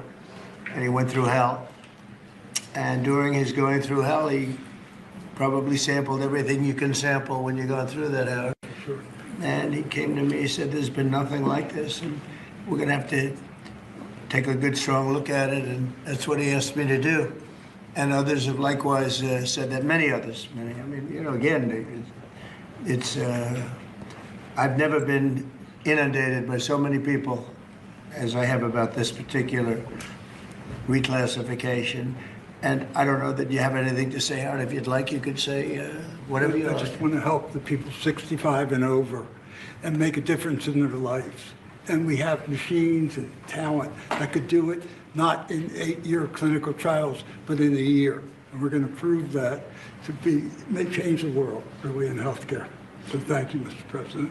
And I'm far younger than 65, so this does not pertain to me. Thank you. I don't want it, okay? I'm not going to be taking it, but a lot of people do want it. A lot of people need it, and thank you, Howard, for really opening a lot of eyes. Okay, we'll sign it. We'll take some questions from the press. You can ask the doctors some questions. And it's an honor to do this.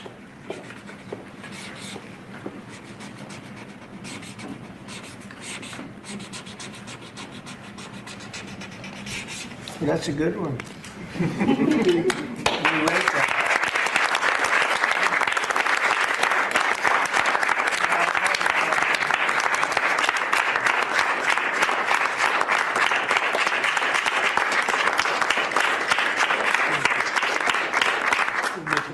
Thank you. Thank you very much, everybody. Any questions, please? Mr. President, Yes. a health-related question on your health care plan. You've said you want to make direct payments to Americans, but these Obamacare subsidies are expiring now in a matter of just a few days. More than 20 million Americans are now bracing for their premiums to skyrocket. Are you going to let this happen, or will you intervene? Yeah, they will skyrocket because it was never any good. I'd like to see the money that is going to the insurance companies by the hundreds of billions of dollars. You know, their stocks are up 1,400%, 1,800%, and 1,624%. Their stocks are up through the roof over a fairly short period of time because they're getting vast amounts of money. I want that money to go to the people directly and let the people buy their own health care. And they'll get much better health care than they get with the Unaffordable Care Act, as it's known by a lot of people. It is virtually unaffordable for people. It's a bad thing. We can have a great thing. Let the money go directly to the people and let them buy their own health care. But this is an urgent problem, Mr. President. Is there anything you can do now, Mr. President? Can I answer, Mr. This President? is going to be right now, as far as I'm concerned. Go ahead. We just got data today. We have federal exchanges where people come shopping for the ACA. And the president hasn't heard this yet, but we've talked to the team. The percentage change from last year was down 2.7 to 2.8%. Not the massive numbers that have been predicted. And there's many possible reasons for this. But right now, Americans are signing up for these programs, despite all the things that have been going on. 2.8% is a tiny fraction of what many had claimed would happen. And I think it speaks to the fact the American people appreciate these ACA plans are already subsidized over 80%. So it's a good deal, even if you don't get the extra 15, 20%. It's a great solution to much better health care at a much lower cost. Yeah, please. But do you want Congress to extend these ACA subsidies? Well, I'd like not to be able to do it. I'd like to get right into this, and I'd ask Oz this question in particular, but I'd like to see us get right into this. I don't know why we have to extend. This could be done rapidly if the Democrats would come along. We have a problem. The insurance companies own the Democrat Party. They own it. And the Democrats having a hard time. They give a lot of money to the Democrats. Very little money to Republicans, by the way. A lot of money to Democrats. And they're going to have to decide, do they want to do the right thing, or do they want to be beholden to the insurance companies? They're making a fortune. I want the money to go to the people. Go ahead, Oz. How would you say that? I agree with the president. We have some ideas out there. Congress is working through some concepts. But I just want to emphasize that the ACAs are not imploding based on the data we just received from the federal marketplace. This can go very quickly, actually. Yes, please. Mr. President, can I ask you, clarify something for me on the Federal Reserve? How many people are you interviewing for the Fed chairman, and what did you think of Chris Waller? I think he's great. I mean, he's been a man who's been there a long time, somebody that I was very involved with in the sense of his career, and he's a fantastic man. I met him yesterday, again. So how many people are you looking at? We're talking to 3 or 4. I think every one of them would be a good choice, honestly. Michelle Bowman? We'll be making a decision pretty quick. Is Michelle Bowman on that list too? Are you going to interview her? She's fantastic. She's a fantastic person. Thank you, Mr. President. Some GOP lawmakers have written to you in recent days saying they're concerned this executive order could normalize drug use for youth. How would you respond to them? You're talking about this particular today? Well, I think I'd let one of the doctors respond to it because they can do it a lot better than me. But I can only tell you that when you see polls of 82% of the people want this, when I have friends that are really, really sick and they've gone through, I guess you could say, unfortunately, I don't want to become too involved in it because I don't want it happening. But these are people that really know what's going on. Very smart people. This is one of the most successful people in the country and a very brilliant guy. And when they go through this horrible ordeal of cancer or other things, and they realize that this is something that makes them feel better without all of the side effects of some of the drugs where you're just totally knocked out and out of it.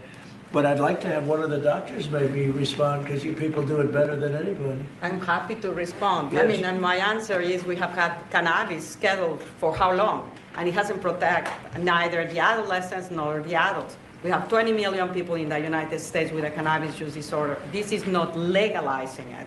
It's making easier to do research so that we can use it when it is indicated and optimally.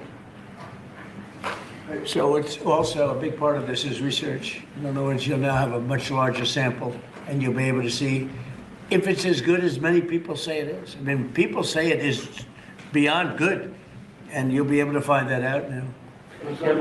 On housing, you talked in your address last night about housing. Yeah. Are you still considering a national emergency over housing? I'm looking at it. What would yeah, that look I'm like? looking What would at that it. look like? You know, there's two thoughts on housing.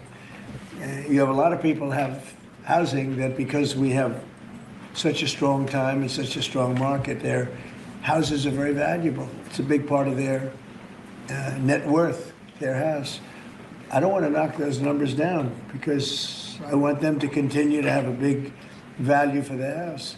At the same time, I want to make it possible for young people out there and other people to buy housing. In a way, they're at conflict. In other words, you create a lot of housing all of a sudden, and it drives the housing prices down.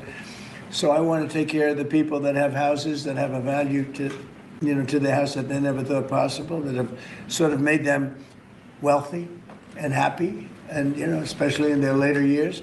Got to be careful with that. I want to keep them up. At the same time, I want to make it possible for people to go buy houses. Daniel, please. Mr. President, you announced the Warriors dividend last night in your primetime speech. Very patriotic, very generous. What was the rationale and the thought process? How did you come up with the idea? What made you want to give back to Well, our the troops? 1776 was easy to come up with because we're actually at 1775.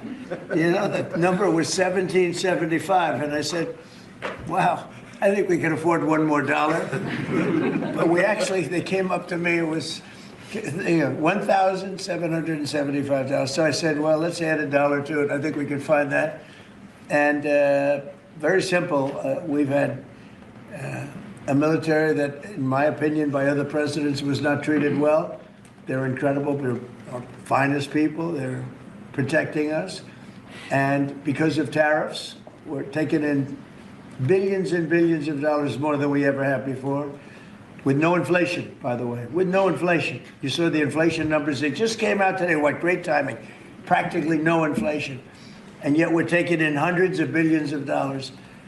And this is small potatoes by comparison, but it's a way of taking care of our warriors, our soldiers.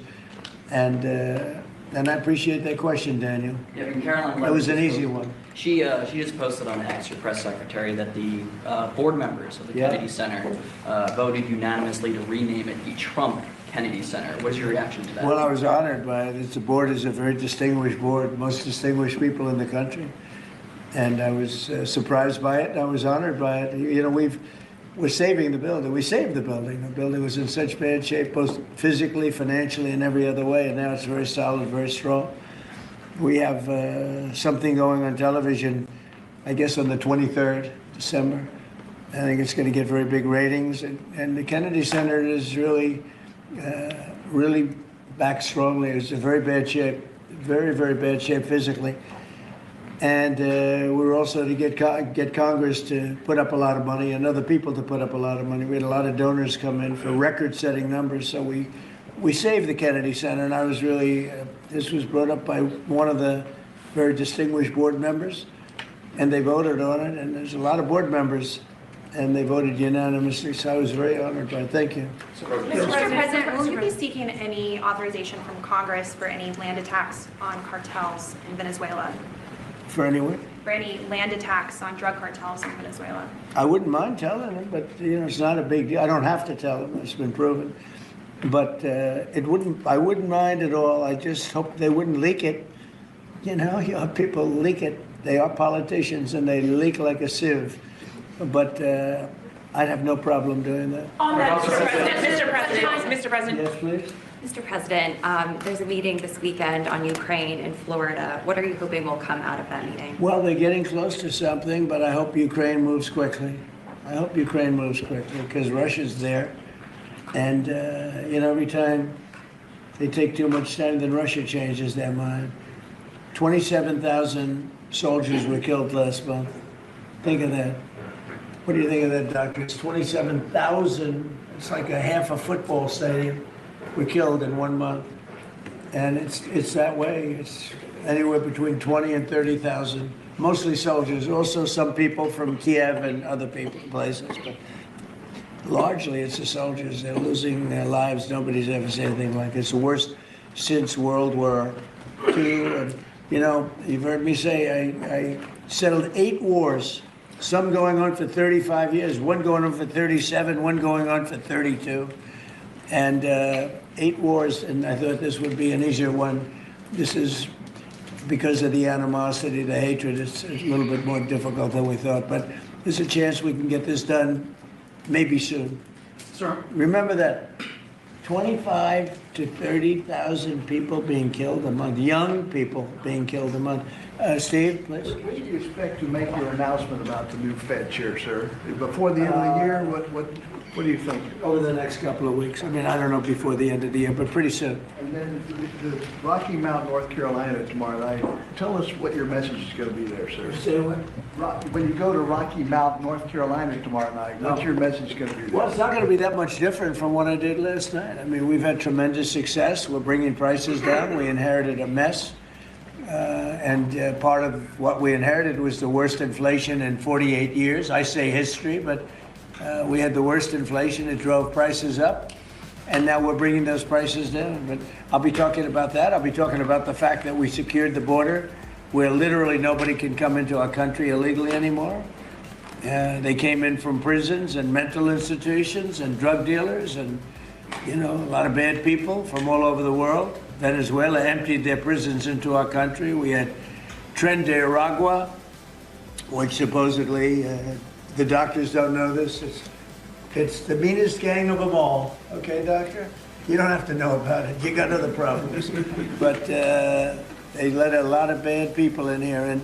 And so I think I'll be talking about that. I think I'll be talking about the tremendous success we have by sending the National Guard into various cities.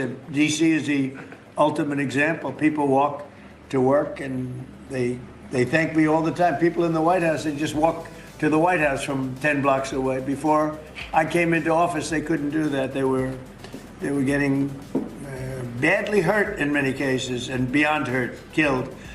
So we were losing people. We were losing, on average, a person a week. Can you believe it? More. And now we haven't lost anybody in a long time. I consider the 2 people that got so badly hurt, the National Guard, that's a different city. That was terrorism. That was terrorism. And probably terrorism, maybe terrorism because they were unhappy with the tremendous success we've had because they don't want to see this country be successful. But Washington, D.C. now is a safe, beautiful city where the restaurants are booming, the town is booming. People walk to the restaurants with their wife or their children and have a good time.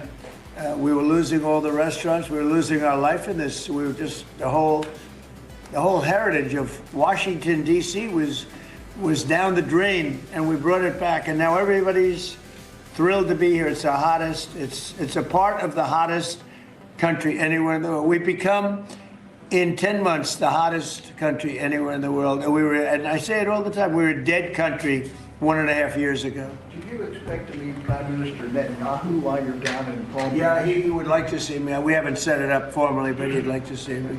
We've had great success. Peace in the Middle East, aside from everything else. We now have peace in the Middle East. Yeah, he'll probably come to see me in The Florida. Egyptians as well, or are they I'd coming love to have him. El Sisi, he's a friend of mine. Yeah, I'd love to have him. Thank you very much, everybody. All right, sir. So there we have President Trump rescheduling marijuana from a Schedule 1 to a Schedule 3, which apparently is going to allow more advancements in the research and scientific study of marijuana. I find it interesting. You have this room full of geniuses, doctors, researchers, scientists, professors, and it takes that whole room and all that brain power to say, hey, maybe this thing isn't so bad. I mean, it does just grow out of the ground. It's actually kind of a weed. Incredible. But they'll prove COVID the COVID vaccine in a heartbeat. So pretty amazing. Another thing about executive orders is that the next guy that comes in office can just undo it. So I get conflicted. I don't know whether to celebrate the executive orders that get passed or to cringe when they pass, because it's not really law at that point. It's kind of like temporary law of the land that can get changed at any time. That is why, despite all of the rhetoric and hatred towards the ACA, the Affordable Care Act, they can't just get rid of it, because that was an actual law that passed. That wasn't an executive order. It got a majority vote. It passed through the House. It passed through the Senate. It got signed by the president. You know, the way law is supposed to work. And when a bill gets passed like that, legislation gets passed like that, it becomes a law of the land. So it takes a lot to just overwrite that, which has always confused me. Like, instead of just shitting on it, why don't you fix it? It would be so much easier to fix it than to try to overturn it. Probably cheaper and less of a heartache as well. I digress. The good news today, well, we didn't really apprehend the shooter. The Brown University shooter also ended up being the shooter of the physics professor at MIT, which is just a tragic loss. Man was, about my age, so had a lot left to give to the field, and life was taken from him way before his time.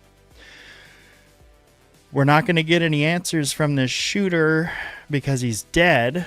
They found him inside of a storage unit, dead, with his weapons apparently right next to him.